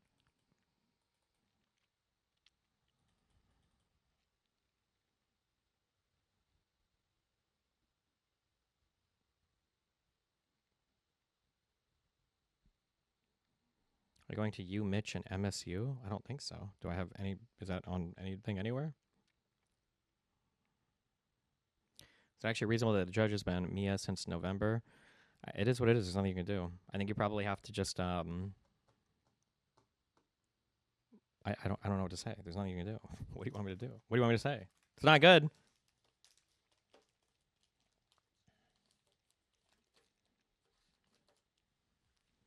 top 3 songs right now. The Doing Your Mom one by Ray William Johnson from 2008.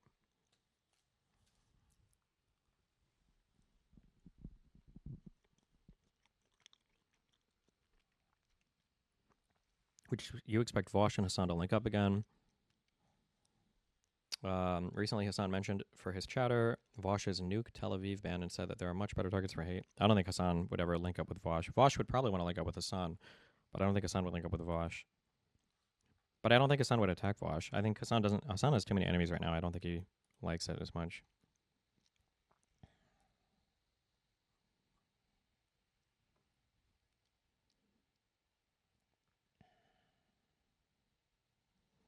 On the topic of writing methods, do you think writers who create characters or scenarios that feel frustrating or annoying is good writing if they want the viewer to feel that emotion?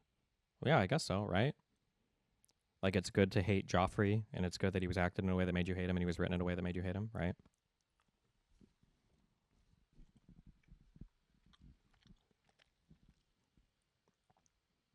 '20-year anniversary for Halo 3. What the fuck?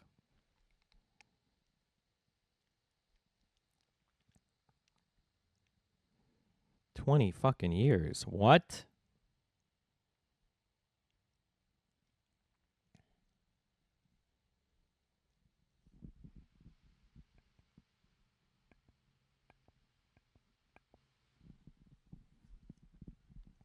Combat is evolving. True.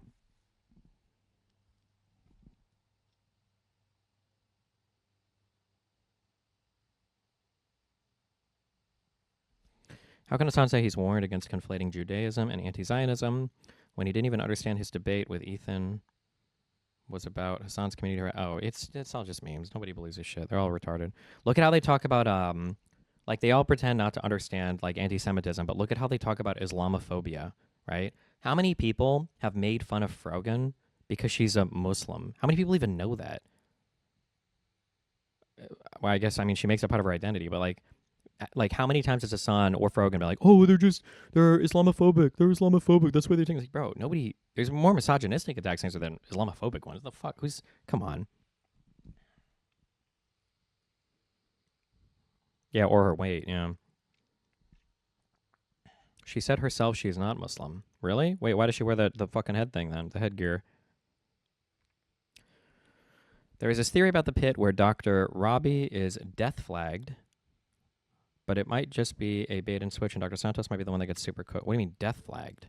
Oh, like I think he's planning on killing himself. I think that's the plan.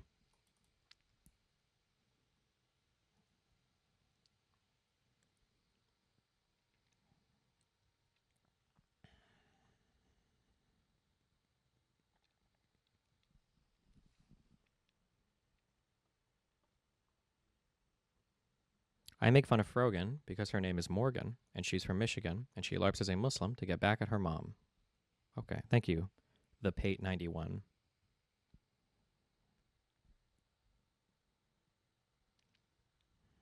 Were you debating on the upcoming debate comp? I don't know. I don't even remember agreeing to that. Or maybe I said I would if they found a certain debate opponent for me, so we'll see, I guess.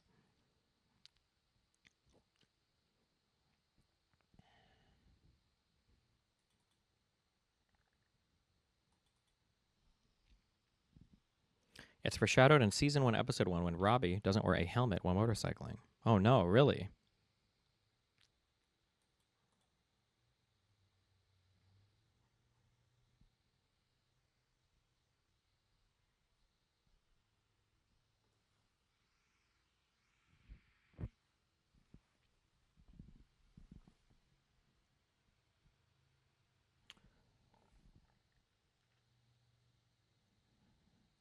Can you shout out my dog, Elfie? Shout out to Britt Coco's dog, Elfie.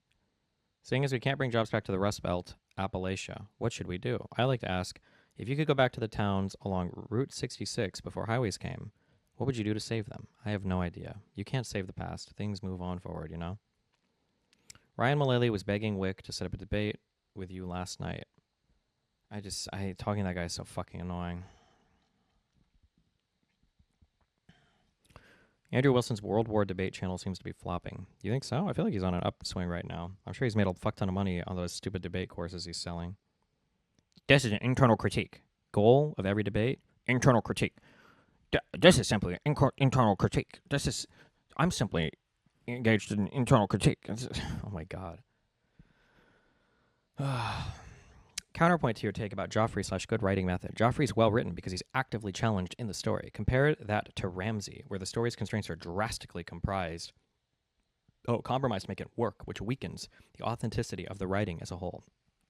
I mean, you can write different things for different things. It's just like there's not like a good or bad character. It just depends on the context and everything you see them in. The problem with Game of Thrones, I mean, you gave context there. The problem with Game of Thrones, I'm internally critiquing your statement. The problem with Game of Thrones is that it changed from a TV show that was all about grays and, you know, consequences and all this bullshit to like a Lord of the Rings type thing where you've got like villains and heroes. So you went from morally gray people like Tywin Lannister to evil people like Sir Meryn Trout, who's younger, bring me the newborns to and then Ramsay, eat my ex-wife with the dogs, eat her baby with the dogs.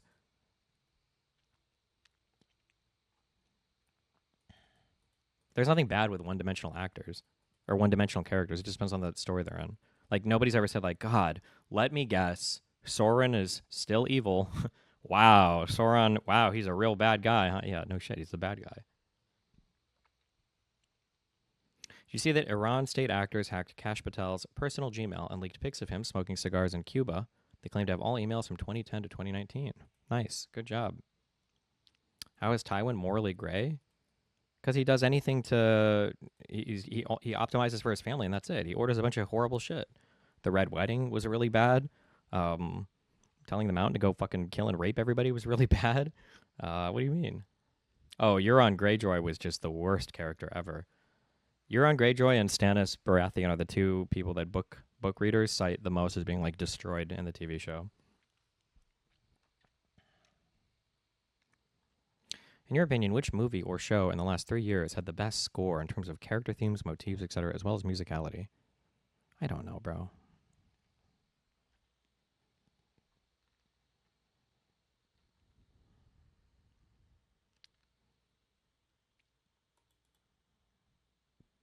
What did Tywin do that was morally good, bro? Oh, I don't know. Some people would consider it noble to defend your family or to do what's right to protect your family as much as possible. Like, he knew when people were too retarded that it needed to be controlled, right? Like, it wasn't like he was, I mean, you could argue that ultimately he was doing it just for his family, but he knew Joffrey was a fucking moron and needed to be calmed the fuck down. I think Tywin was happy when Joffrey died to some extent. Are you ever going to read the GOT books? No, because they'll never be finished. Do you think we are underestimating Iran or overestimated the U.S. as a standalone force to exert global dominance since other countries are staying out? Well, I mean, we've thrown away our alliances with everybody, so now it's just us, which significantly hurts our position. But I mean, like, it's not like Iran can beat us or is going to, like, win. But the issue is, like, what are your win conditions? Like, how long can the American population or the world population, the global population, endure ultra-high gas prices while the U.S., jerks itself off in Iran? Who knows? I don't know.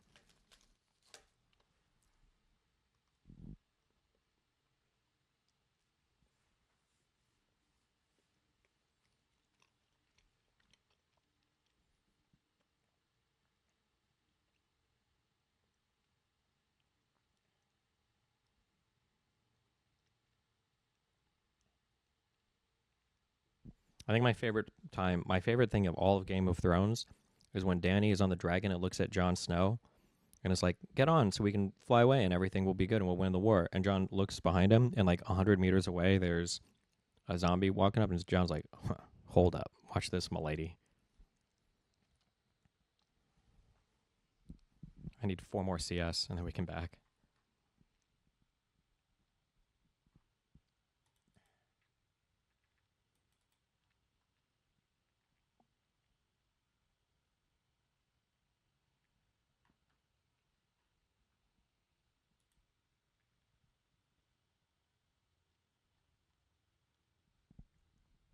Plan on watching the new show for Game of Thrones? No, but I've heard really good things about it. Thoughts on Thin Lizzy? No clue who that is.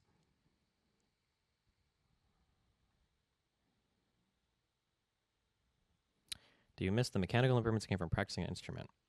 A little bit. Getting a little better at ARC has been fun, but otherwise, I don't know. Past the gaming time. Unless this court, if the court case gets kicked down 6 months, then I'm just going to become a full-time game streamer for the next 6 months. So you guys can go watch Hutch and decide do politics.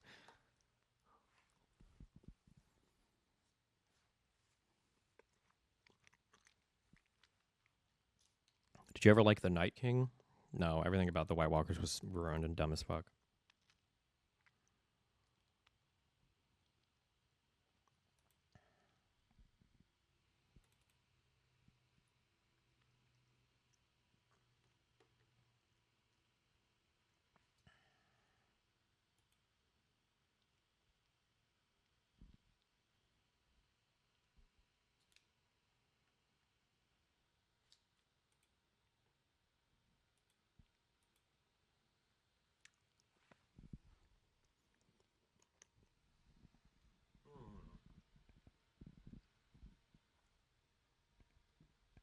The battery on this, hold on. 2:38. Oh, 2:32. I wonder if that's 2 hours and 32 minutes left.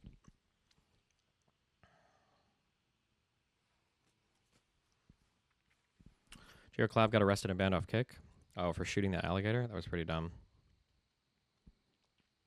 I don't know if it's legal to just discharge weapons like that. Also, pistols are loud. Even 9mm pistols are loud as fuck. Those guys were just spraying out there. Damn. Protect your hearing, my young people, all right? If you're in your 20s or teens, you might think that your hearing is invincible. Don't do that to yourself.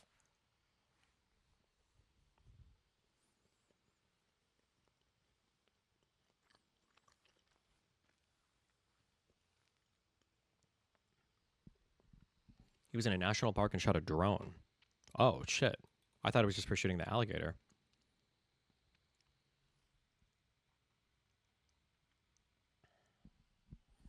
How the fuck did you deal with bitchy coworkers at your past jobs? You find the good coworkers. Bitchy coworkers suck.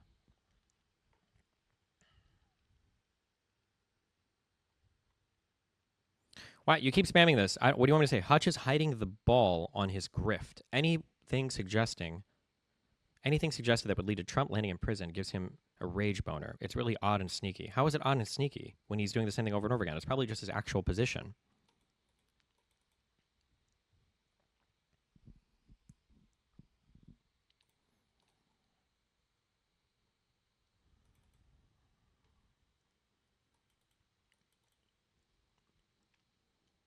What changed your mind on the national debt problem? Nothing has changed my mind on the national debt problem. What do you mean?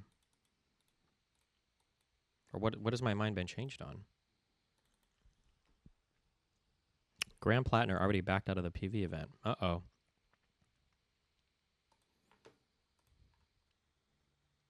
What the fuck is this? TMZ reports that Kloviker was arrested after allegedly instigating a fight between his girlfriend and TikToker Jenny Popak for content. Okay. Don't care.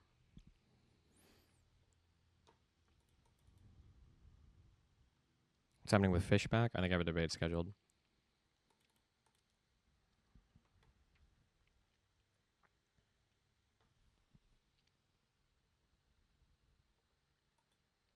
Professor Snizzle in the potions hizzle. It's your boy Snape. Gonna teach you lot about potions, boy. Stop.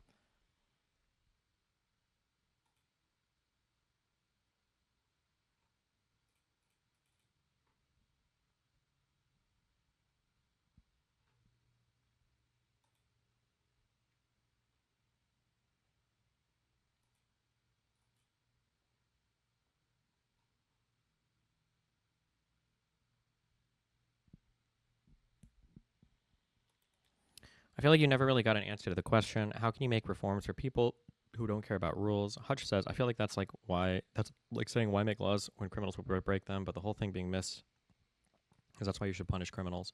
Well, there's a difference between like a criminal and somebody who's found like a loophole. Like I don't know what to say. Like these are two different things. Maybe I need a snappier analogy to explain why, but seems like when you talked to Bill, you downplayed it, but recently it seemed like you actually think we're reaching something approaching a debt cycle. Well, there's always going to be, like, you could have too much debt, but it would rely on you to continually increase your deficits, but then to also dramatically slow down the economy. But the problem is, like, if Trump is starting to make huge, like, changes of substance to how the U.S. conducts itself, then we could go down, like, a death path if we're not already on one, where the economy is not growing as fast as it should, or it's shrinking, or something bad is happening, and then, yeah.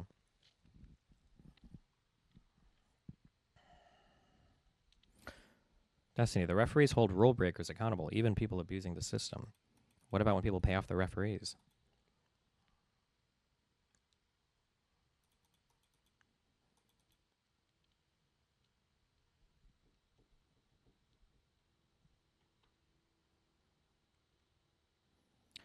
Destiny, a video game admin that's maliciously breaking game rules and people then saying, we need to hold them accountable to the rules of the game. Good one. Why do we have to go over this? Have you been paying attention to all the Hassan stuff? No, but I retweet all of it. Retweet it all. Hell yeah.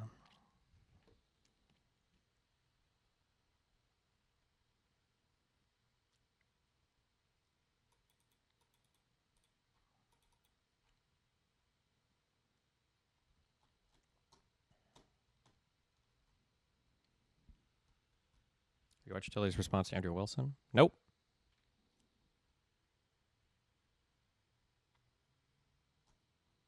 Did you watch the Too Lazy to Try video on Hassan? Chat will enjoy the audio. It's good. Nope.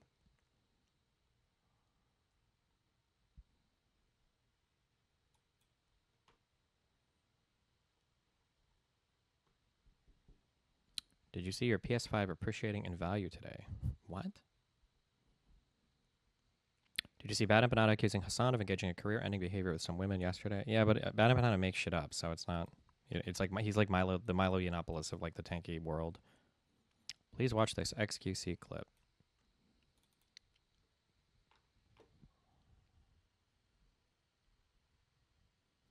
I have like no internet at this hotel while I'm streaming.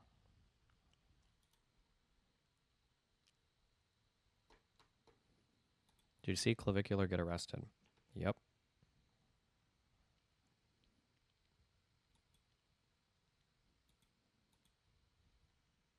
Yeah, I can't load this.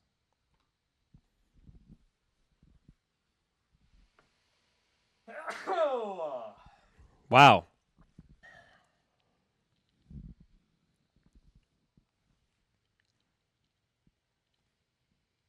Daylight is so nice. Fuck.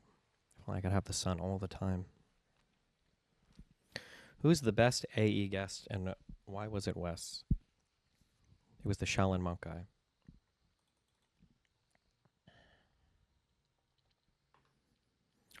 When that guy said Trump wouldn't have done tariffs knowing it would get shut down, you should have pointed out that they went with the Eastman plan despite saying it would lose.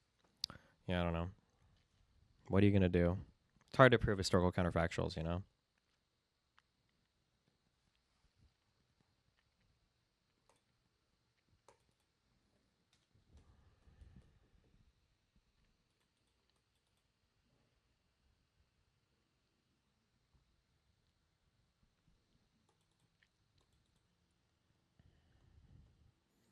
Why do you think large leftist commentators are able to pretend Hassan doesn't do super anti-Semitic shit like Mehdi and Kyle have been absolutely sweeping? It's pretty gross because it's team sports and they're on the same team. It's like the Trump stuff can all be analyzed the exact same way. Mehdi's not quite as bad, but like Kyle Kalinske would never ever ever call out like Hassan on anything because these guys are on the same team.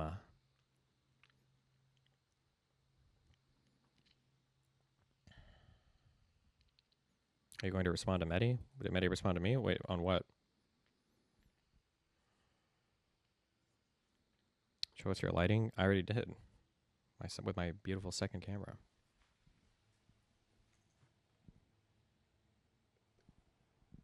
I'm too lazy to turn it on again. Never mind.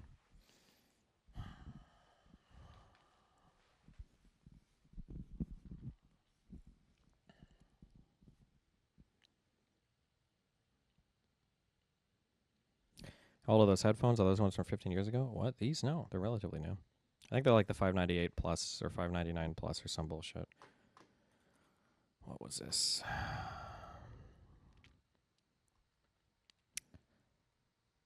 Would that be Team Starving Palestinian Children to Death? Oh, nice. Hold on.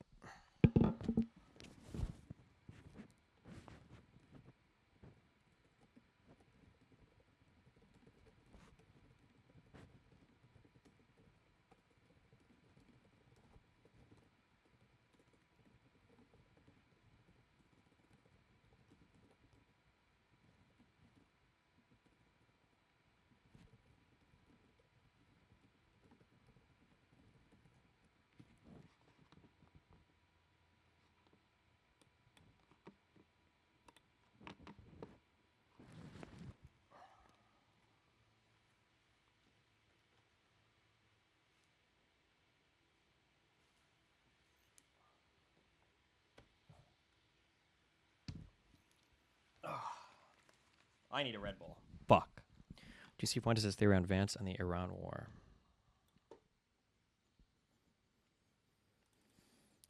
Oh, well, the Iranians, they want to talk, but they won't talk. All of a sudden, they say, oh, well, the Iranians, they want to talk, but they won't talk to just anybody. Not these bubble-blowing, goofy goober babies, Steve Witkoff. Now they want to bring in J.D. Vance. So are you telling me that next week J.D. Vance is going to broker the ceasefire to end the war? Because that would be something. That would be the mother of all psyops. In comes our fearless Vice President, J.D. Vance, to end World War III. They wouldn't talk to Witkoff. They wouldn't talk to Kushner. They would only talk to Vance. And so maybe that's going to be the photo op, is J.D. Vance in Turkey, in Pakistan, with the Speaker of Iran's parliament, shaking hands, making the deal. And then he's going to be everywhere. I ended the war. And this is how he's going to outflank little Marco. Because, see, they don't want to talk to little Marco. The top 25 Wall Street donors, they want Marco to be the nominee in 2028. The donors want to start donating to Rubio for 28. They've chosen him over Vance. The Iranians don't want little Marco. They want Vance. Ah, interesting. And you know who else hailed the diplomacy efforts today on Twitter? Take a wild guess. So obviously the diplomacy is bullshit. Bullshit. The Iranians are saying they want reparations. They're saying they want the United States to abandon our bases in the Middle East. And Trump is saying, well, they've agreed to give up nuclear enrichment. Who's hailing these bullshit negotiations as legit and commending Trump for them? Why, Joe Kent, of course. Joe Kent.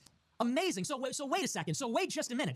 On Tuesday, Joe Kent said, I cannot, in good conscience, send young men and women to die in Iran like Israel made us do in Iraq, so I have to resign. That was on Tuesday. On Thursday, you're telling me these negotiations came together, and now on Monday, Joe Kent says, thank you, Mr. President. We must always pursue peace. I believe in diplomacy. So what happened in the past week, then? On Tuesday, it was a fever pitch. It was a crisis. You had to step down because this is a quagmire and there's no way out, and we're all going to die. On Monday, now you're hailing these efforts, and who's going to lead them? Your buddy, J.D. Vance? And we're all going to buy that, and people will, and people will. Spoiler alert, people will. The cattle, the Goyim, are going to eat it up. Now, this is a conspiracy theory. This is a conspiracy theory. All of these forces are at work right now. Israel's at work. Vance and his team are at work. Forces are at work, and it remains to be seen who will win out here. I think that is something they're trying to do, though. Whether they succeed or not, I guess time will tell. But they're definitely trying to do that. And I think that's going to be the goal. How do we turn a negative to a positive for Vance? How do we prevent this from being the liability that torpedoes his presidential ambitions? Well, we'll make him the negotiator. We'll make him the peacemaker, the peace president. And all of you Israel-critical Goyim are going to eat it up. You're going to say, Joe Kent is based, Tucker is based, J.D. Vance, their best friend, ended the war. You're going to fall for it, like you did with Trump. And that's why you see that piece in the Times that says, well, Vance said he didn't like the war. He supports the president, but he didn't like the war. Something is going on. Something is going on in the White House. Mark my words. Something is going on in the White House. It is a proxy war in our own government between organized Jewry, behind Rubio, and the J.D. Vance team, the J.D. Vance entity. Not the Jewry. Okay. I'll be back. I'm going to buy a Red Bull. Hold on. Does my Discord work?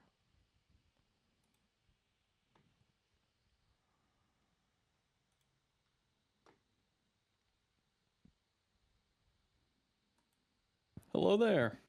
Wait, can you hear me? Hello? Yeah, I hear you. Yeah, you go buy your Red Bull. I'll keep him company.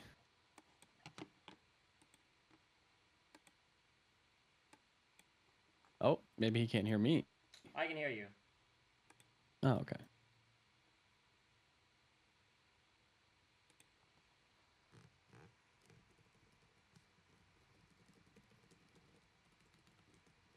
Have I been keeping up with the Destiny stream situation? I've kept up with it. Oh, I'm focused.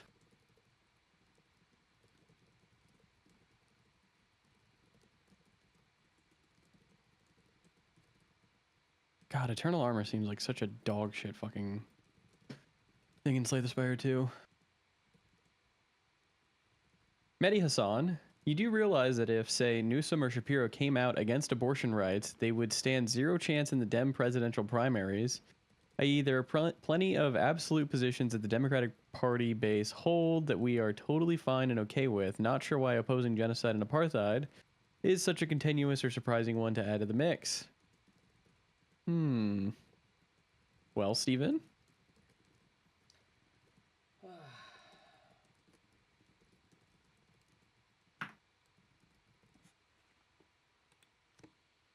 I'm gonna fuck your mom. That's what. Ooh. Be back one second. Compelling.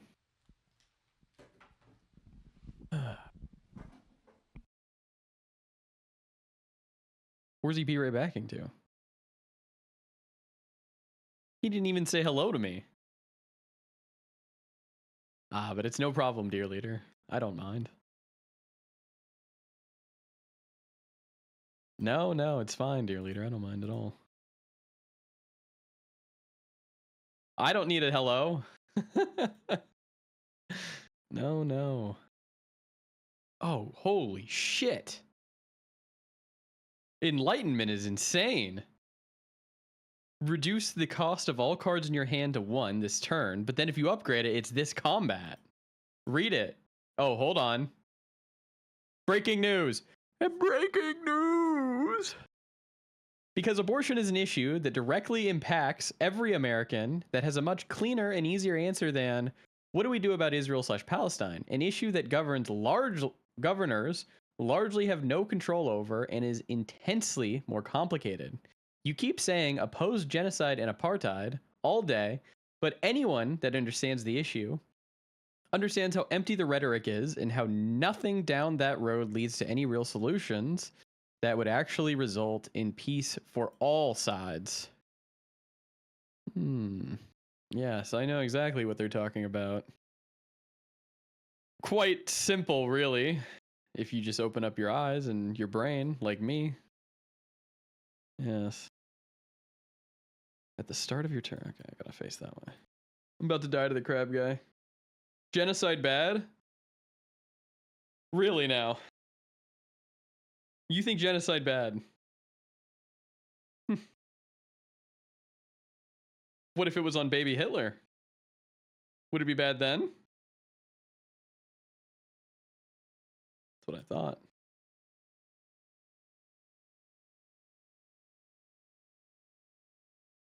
What if it was on all League of Legends junglers? What then?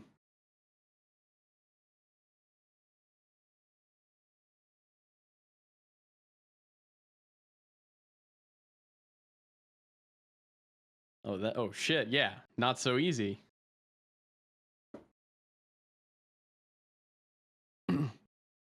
It's not shrimple as, is it?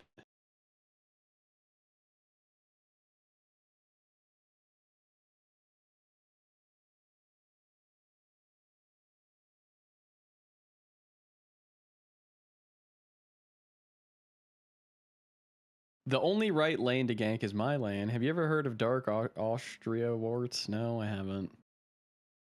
I'm sure it's something memey though.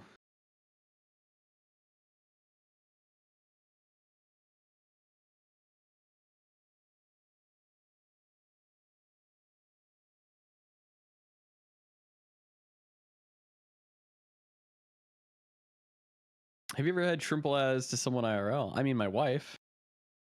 My wife. But no. Besides her, no.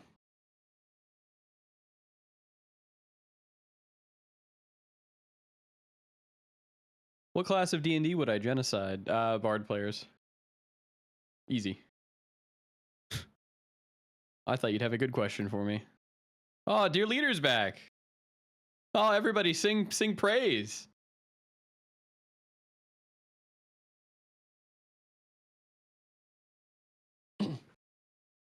And he's gone. And he's gone.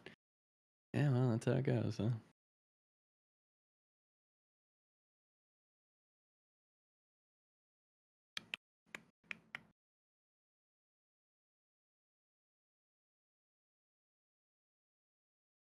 Hallelujah. Hey, what's up, Kick Chat? At the start of each combat, fill all empty potion slots with random potions. Raise my max H. I'll take the 9. I'll take the 1,000 gold. Thanks, though.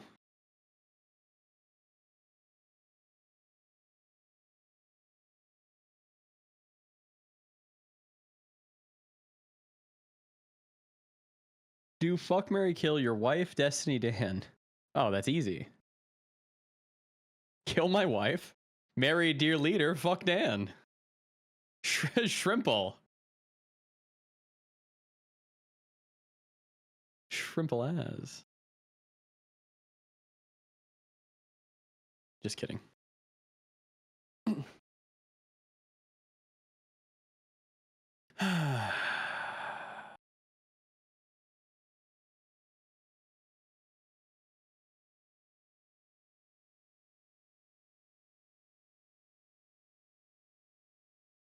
How has Mr. Moon infiltrated the hotel stream too? He wanted me here, you fucking retard.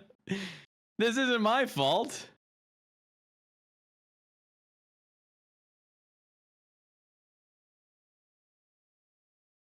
Why are you blaming me? He needed to go AFK. I'm not lingering, he invited.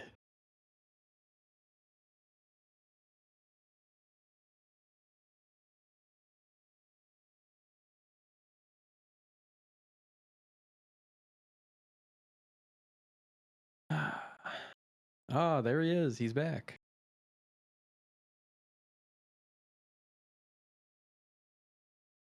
Welcome back, dear leader.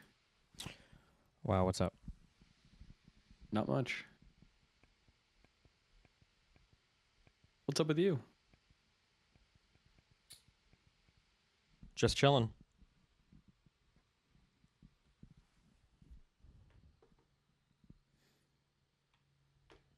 What did you guys do today?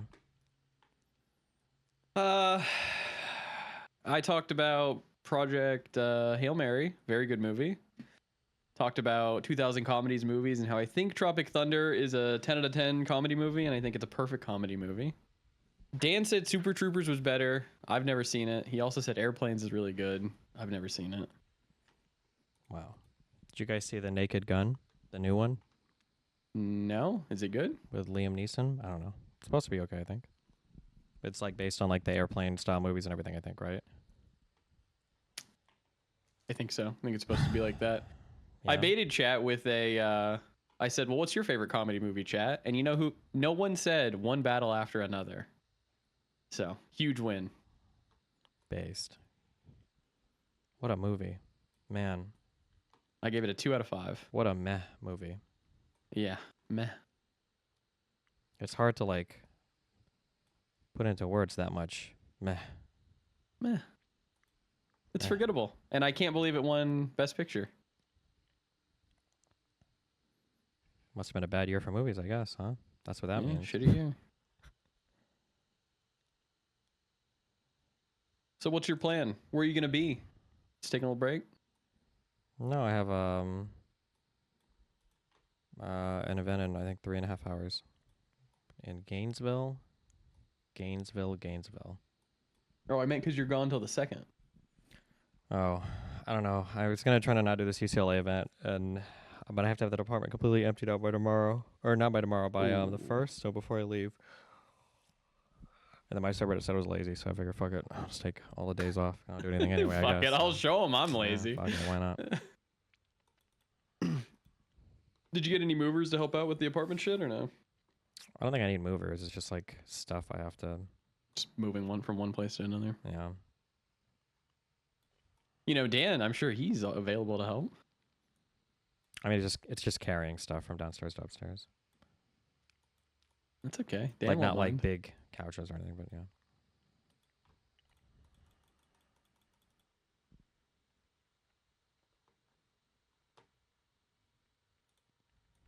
They rejected it. Oh. Are we just never funding the DHS again? Wait, the House rejected it? Yep. Which side? The Republicans? That would be I mean, it's their house, right? Oh, that's retarded. I mean, that's good for Dems. Is it? Yeah, because it's a Republican-led shutdown now. I mean, the Senate Republicans literally agreed to do it. It was before, but I don't know. They said we are standing with ICE. What, isn't ICE getting Okie dokie. ICE is getting paid, yeah. But this would be to defund ICE or what? No, this is just not to give ICE additional funding. That's it. Oh, based. Okay. What the fuck are they even doing? Where is ICE at? What are they doing with all the money? Right now, they're sitting in the airports. I don't know why. They weren't in any of the airports that I was in. Maybe I'll see them at LAX.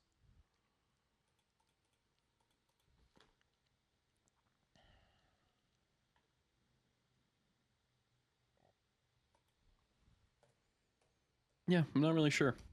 Yeah, you don't seem very sure. You little fuck. You little fuck. Did you get lav mics yet?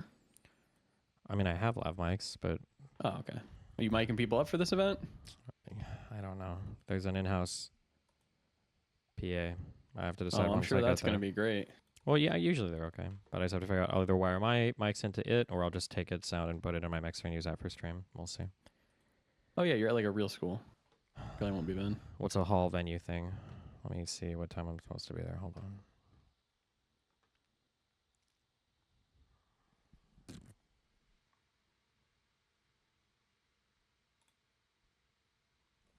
I can't imagine the mechanisms of the average American's brain that allows them to see in real time Republicans holding TSA workers' pay as a hostage to fund something that has already been approved by the big beautiful bill and somehow manage to blame a Dem. These people need to be cold. What do you want me to say? They're just smarter than us, man. Shrimple as. It's not impossible for the Senate bill to be brought to the House for a vote. Johnson is just choosing not to let them vote on it, so it's not necessarily dead. You just wait. So the Senate can pass something, and then the Speaker can just be like, no, I don't want you to vote on that. No, I'm good on that.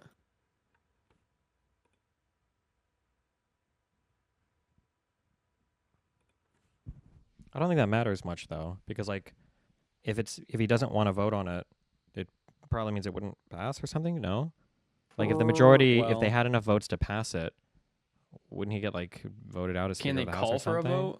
I don't know if they can call Yeah, for they a vote, could but it probably- wouldn't make him. yeah. I don't know, something like that. They could do like a vote of no confidence or whatever it's called, I bet.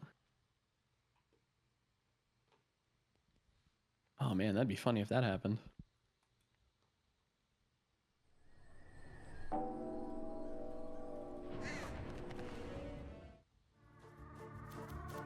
The Senate has the ability to change the bill, but the House has to reaffirm the bill if there are changes.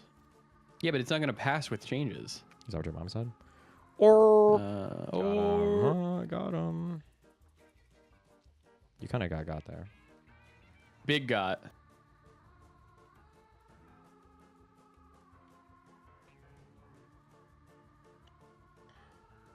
Check the political page as an article with details. Yeah, I got a political page up.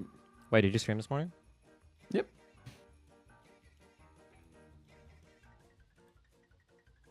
Okay. Got him. Why? I just asked. That Am was I it. allowed to fucking ask? Hello? I can't Yeah, you fucking can ask a ask. fucking question? You can ask anything. Good. I just did. The entire GOP in the House stood together saying it wasn't good enough. They are literally retarded. Yeah, that's true.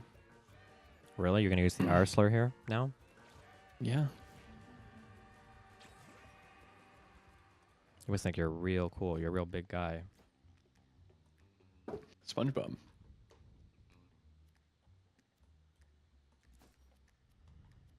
I have 3 sticks. Have you been playing more Megenics or Slay the Spire? Probably mutagenics. One of the things I didn't like, one of the things I didn't like about Slay the Spire 1 is I started to feel like the higher ascension runs were just like super not fun and a little bit too luck based. Like, what you get for cards and everything starts to become really, really, really important. And like if you get bent, it just feels kind of meh. Yeah, I'm on Ascension 4 right now, and it's pretty much you have to get I mean, if you don't get a good build, it's just GG in the first fucking half. Mm-hmm.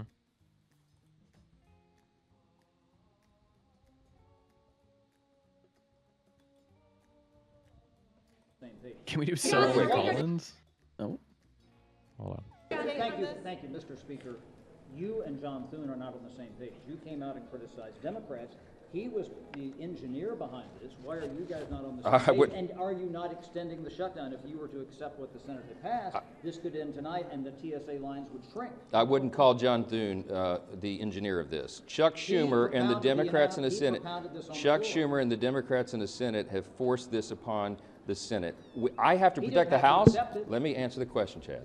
I have to protect the House. How can you say the Dems forced it? I just say that they have no accountability for anything. Like, I don't know. That's crazy. I mean, they all voted yes unanimously in the Senate. Well, yeah, but it's I like it don't doesn't matter. understand. This is some of the people that I debated at the event were like this, where it's like, are we really going to say that it's not Trump's fault that the Congress has been shut? That there's been like, haven't we had like 3 or 4 government shutdowns like this cycle already in one Yes. year? Like, it's just so retarded. And then yeah, but they're like, well, that's because it's the Democrats in Congress. It's like, even though they're minorities everywhere, like, it's just, I hate. God, Well, I you hate have to be able to govern. You have to be able to make deals. You can't just let the minority not get anything. I don't know what they expect. They're retarded. They Well, just that think, is like, what they expect. And then one of the yeah, things that it's triggers me stupid. the most about like I said, I think Hutch has. I don't think Hutch's position is completely and totally invalid.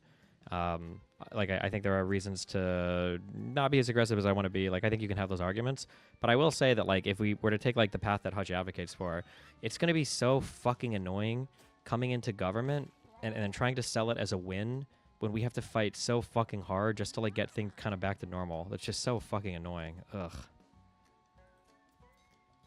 Yeah. Like, I don't want to be sitting here championing passing bills or reforms or whatever that, like... And then also because keep in mind that you're never going to get any of these things for free. So, like, let's say that we come in and now you want to defund ICE or whatever because because $90 billion over whatever, how many years for ICE is just ridiculous. If you want to do that, you're going to have to give something for it. Like, you have to they're not going to give it to you for free. So, like, somebody will do some fuck shit, and then now you have to give something in order to do something about... like something that never should have been passed in the first place. Does that make sense? Like, yeah, 100%. Like, they want the Dems to capitulate, but they don't want to have to at all. But have you seen what Trump's trying to do with like?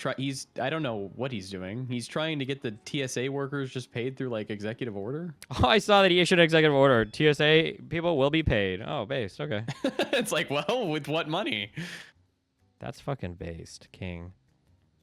You're just Just mad skip that Congress, you're mad I that Trump guess. is a king. And that's it, yeah. How You're has just no mad. one ever thought to do any of this, man?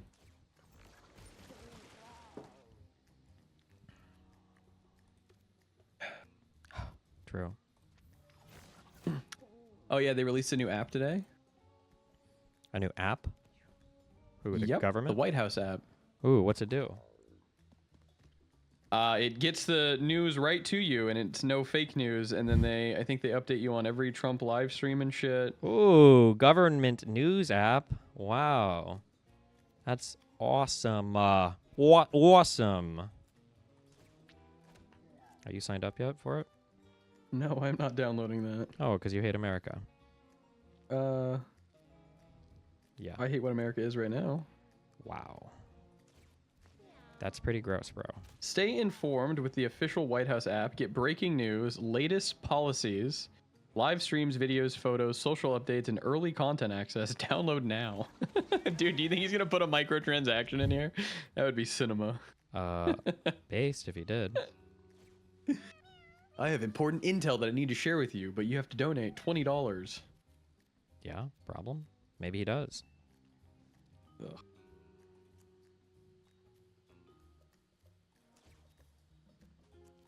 Oh, so you just have Trump derangement syndrome. You just don't believe anything he says ever. Big TDS. Oh, he had 2 tractors on the front lawn of the White House today and was talking to the farmers and saying how they don't like handouts. Yeah, problem? Yeah. Oh, I was confused in your WIC panel debate. Uh-oh. Because I feel like at one point you got Hutch... Oh, God, I don't remember what it is off the top of my head. You got Hutch to admit something, but then he didn't like get to the broader point of basically what the whole conversation was about. Oh, fuck, I can't remember. Don't think harder, dipshit. Fuckhead.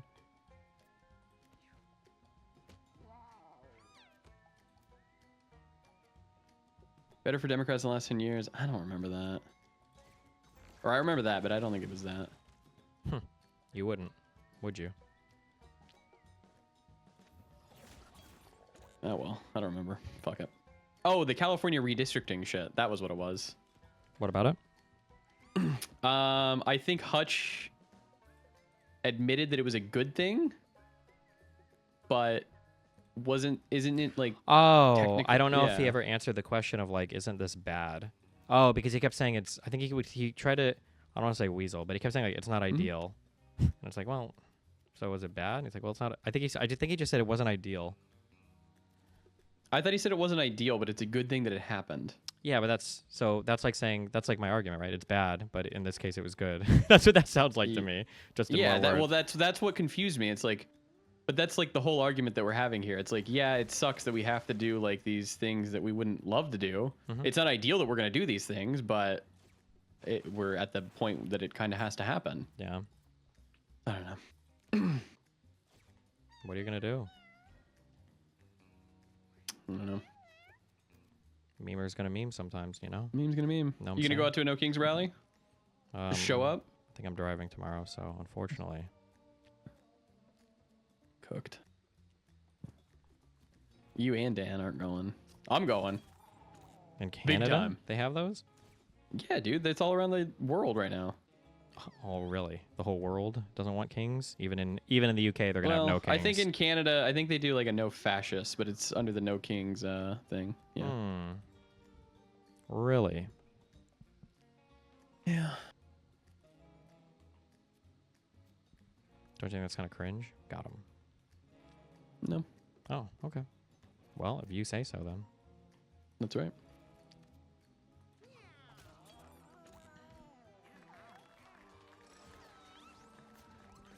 Also, he keeps going on about the convictions and indictments of Trump, etc. Didn't change their behavior, arguing the more aggressive action wouldn't change their behavior, which felt contradictory. Hutch is our boy. It's True. fine. Agreed. We'll settle it in the primary. Yeah, in the ring. In the ring. We're going to have our chief mogger up there, Gavin Newsom, talking about how he's going to hold a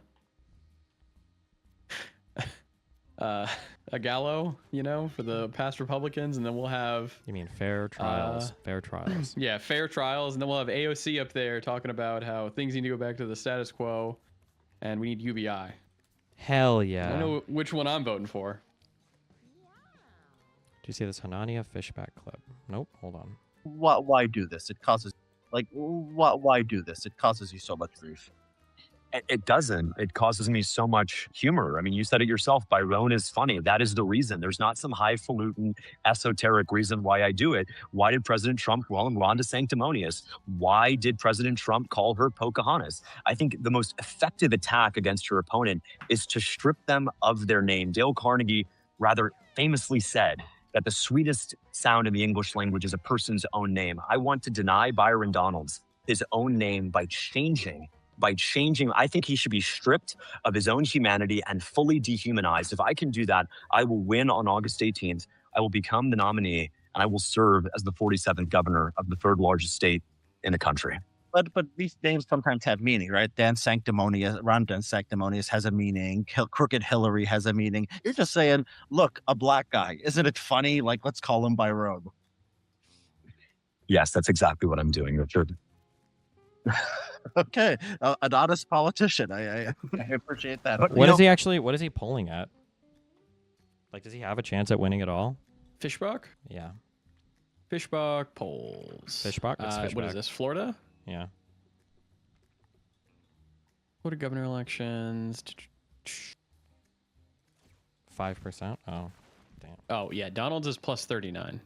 Damn. One of the polls. Oh, damn. God damn. University of North Florida's got him at 25%. Yeah, it seems like Fishbach is a nobody. Whoa. Wait, is it Fishbach or Fishback? Why do you keep calling him Fishbach? I don't know. Are you denying him his name? Holy shit. Fishback? Is it Fishback? Mooten's doing a meta right now. Well, they did it to Our Lady, so fuck it. King. Or should I say no king? I get it.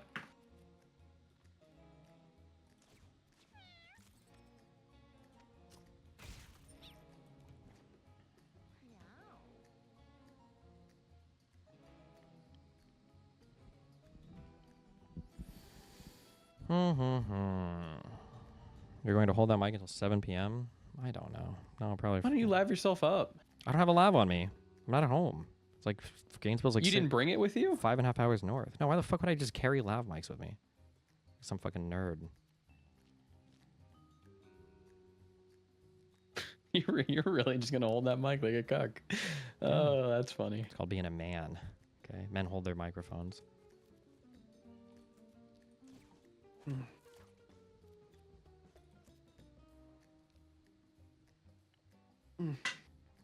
You excited for the code event? What is that? Is that tomorrow? Yeah, man. So they're thinking I'm gonna make that drive back tonight, huh? Yeah, that's what they're thinking, man. boy. 1 p.m. Good luck. It's quite the drive. Ass in seat by 1 p.m., dude.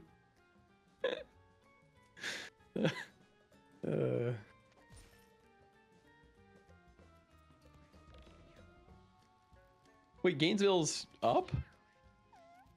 Up? It's yeah, north? It's like I'm in the south right now, bro. It feels like it too. Are you near your parents then?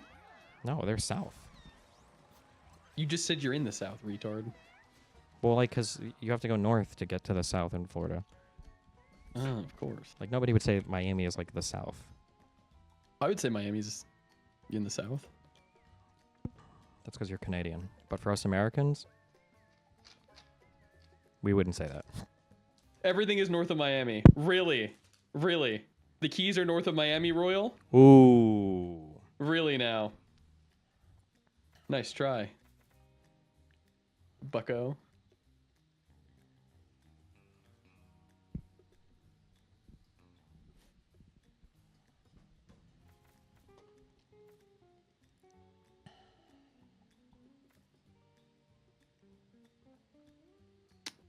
What? What did Rinlock's rank?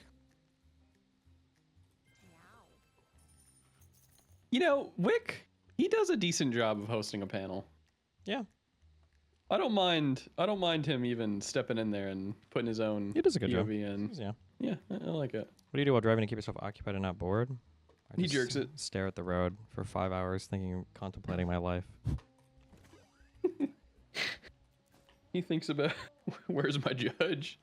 No, where is he? Where is that man? Wonder what he's doing.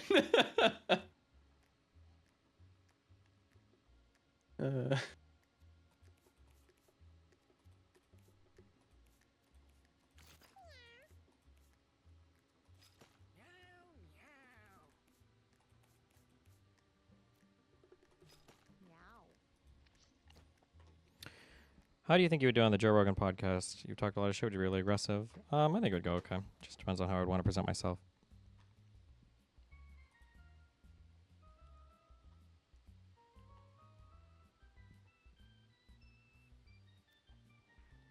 Tappy toes or pure?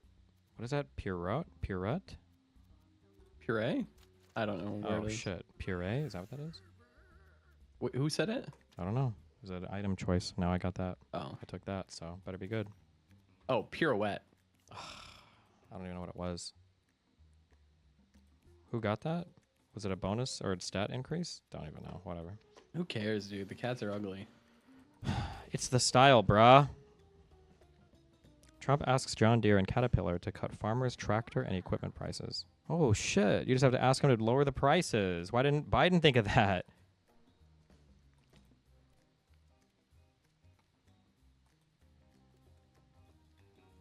Netanyahu, if you can hear this, please, Benjamin Netanyahu, blow up the kid at Walmart that laughed at me, please.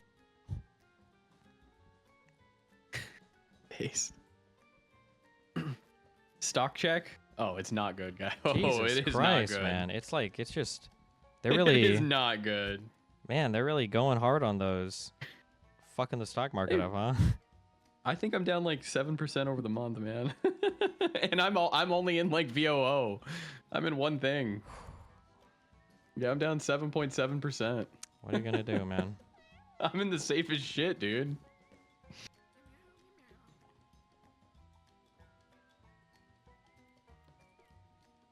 Dono TTS back? Oh, are we bringing that back?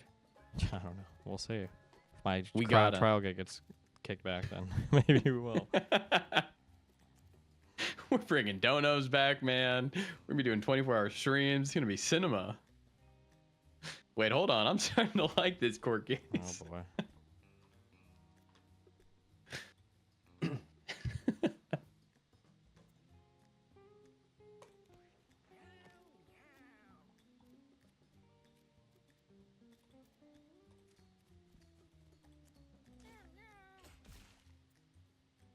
We should do a D&D campaign with Dan. Hear me out, and we just keep killing his character over and over again. Or like making suboptimal moves and he dies. It's like, oh shit, sorry. Oh no, Dan. that We'll have to write you back in. Fuck. Cast a random spell. What will this do? Will it like actually like? Is it in a random place? Okay, I'm never using this item again. Dog shit item. Did I just get a debuff on this fucking cat now?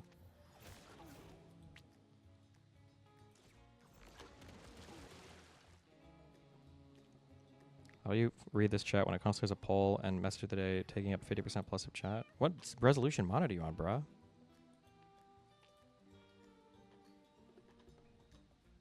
Is there any way to beat the strategy of I didn't know that? I think this is bad and I condemn it, so both sides are bad. You need more people in the media holding people accountable. There has to be more people than just me and Katie and Caitlin Collins. Okay, that's what you need. But there's just no reason to hold anybody accountable because why would you? It's an OP to not have any accountability. You get better ratings. People are happier watching your shit. We just have to use it back. King shit. The Dems are too cocked to use it ever.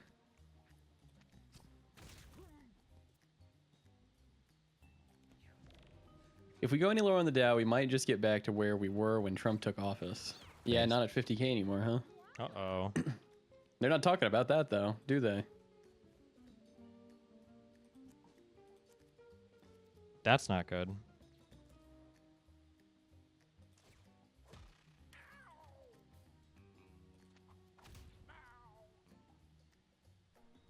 Oh, no. What? This probably isn't a real report, but I don't know. I'll read it out because I have something to say about it. Kalshi says, Justin, Elon Musk reportedly joined a call with Trump about Iran war.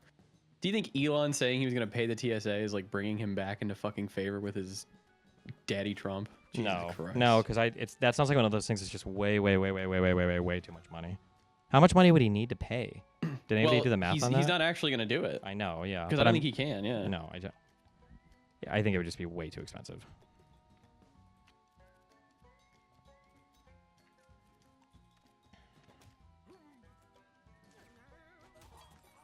Clay Travis on Twitter says, Erica Kirk's husband was assassinated in September. It's March, and a black comedian is putting on whiteface and mocking her in a video. Honest question, if a prominent black leader had been assassinated and a white comedian put on blackface and mocked his widow, what would happen? Snowflakes. True. Wait, somebody said that Kash Patel's email had Asmongold has just gone live leaks. Is that true? I haven't looked into his email shit at all. I saw some photos, but that was it. That'd be pretty wacky if so. I wouldn't doubt it, man.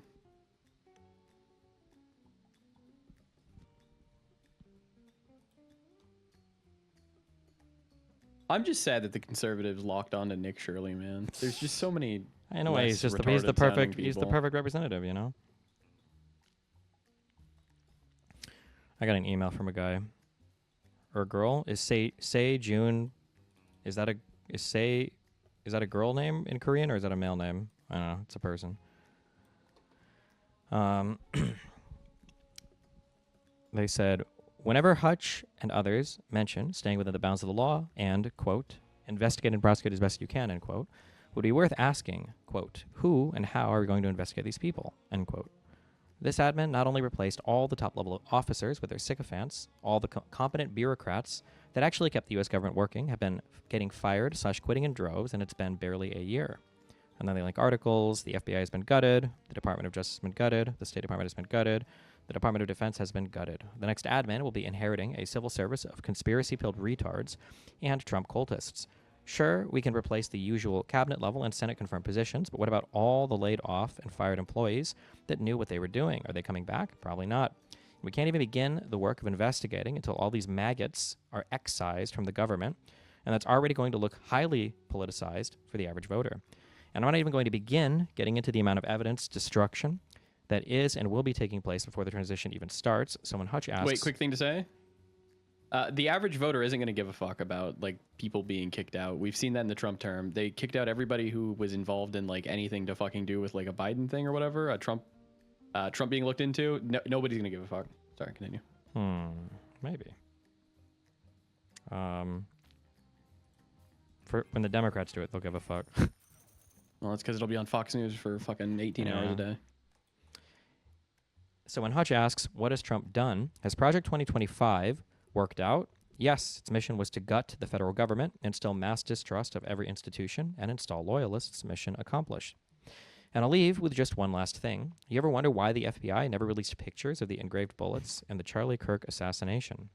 Cash and Bongino, they're the director/deputy directors of the FBI, so obsessed with the social media and aesthetics that they coordinated their tweets.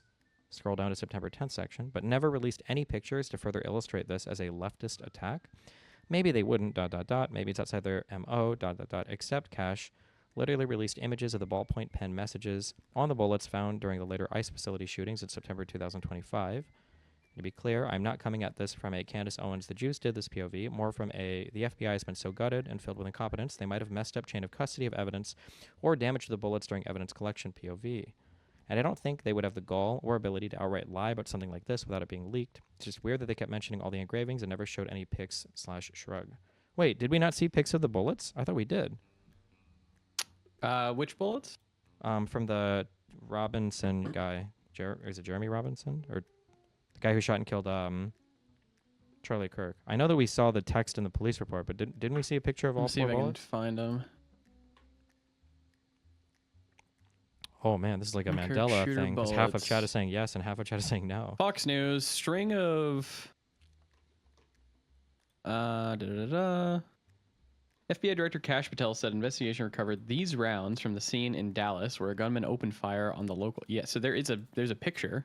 Is it of all four bullets?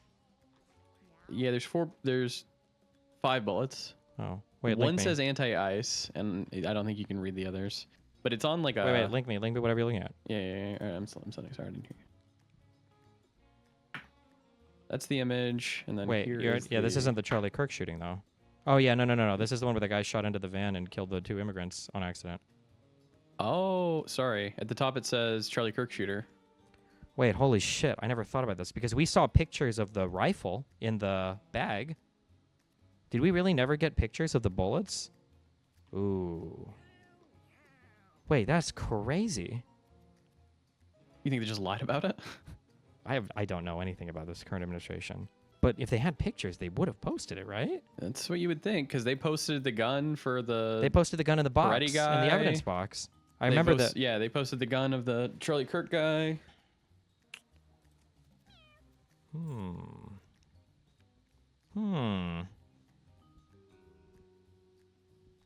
Uh-oh.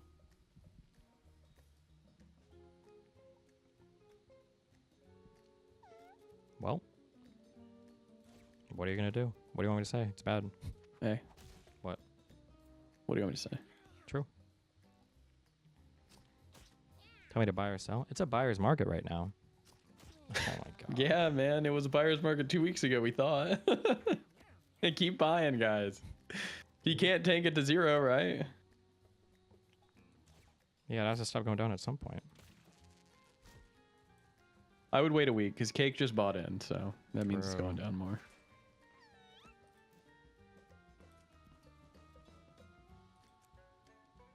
What happens if you hit a cat that's already downed? He's not going to die, right?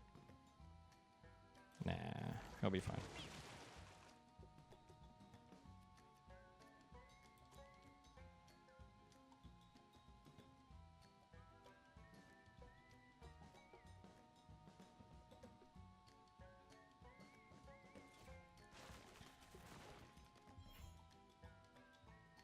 You said you're on Ascension 5 for your Slay the Spire run? It was 4 or 5 for one of the guys, yeah. It's per guy. I don't know if it was like that in the other one. The Ascensions in this one aren't so bad. Huh.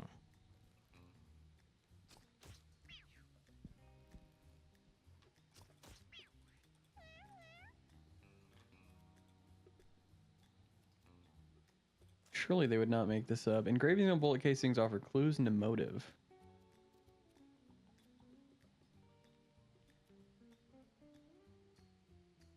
Oh, this is the Bella Chow one, the Hey Fastest Catch. Yes, that one. Notices bulge. So we yeah, never saw those yeah. bullets. They release everything, so that seems really weird. Uh-oh. Pretty wacky, pretty wild. I mean, it wouldn't be the first thing they've lied about.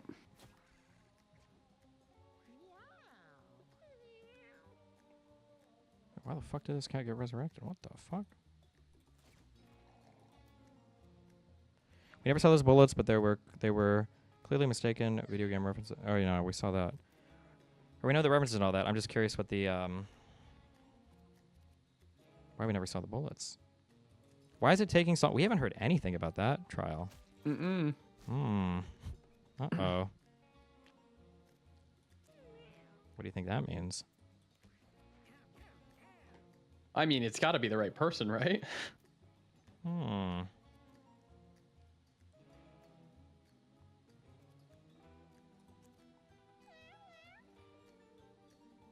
But imagine if it wasn't. There's like no way though. That would be like the biggest FBI fuck up I've ever heard of. Yeah.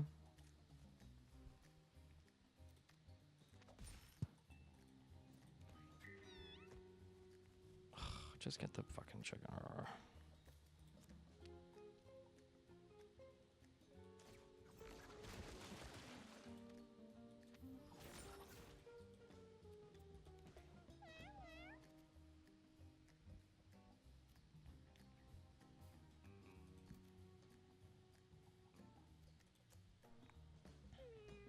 Well, anything else? I'm bored. You bored? You're leaving? Yeah. My nap for my game or my show tonight. You're in Gainesville. Come on out to wherever the thing is. I think it's on my Twitter, the last image I tweeted. Otherwise, I'll be live in 3-4 hours. Where are we at? Hold on. 6 or 7? Good one. I think at 8 EST, I think we're live, so. All right, Joe. Have fun. Bye, chat. Peace out. Love you guys. Bye.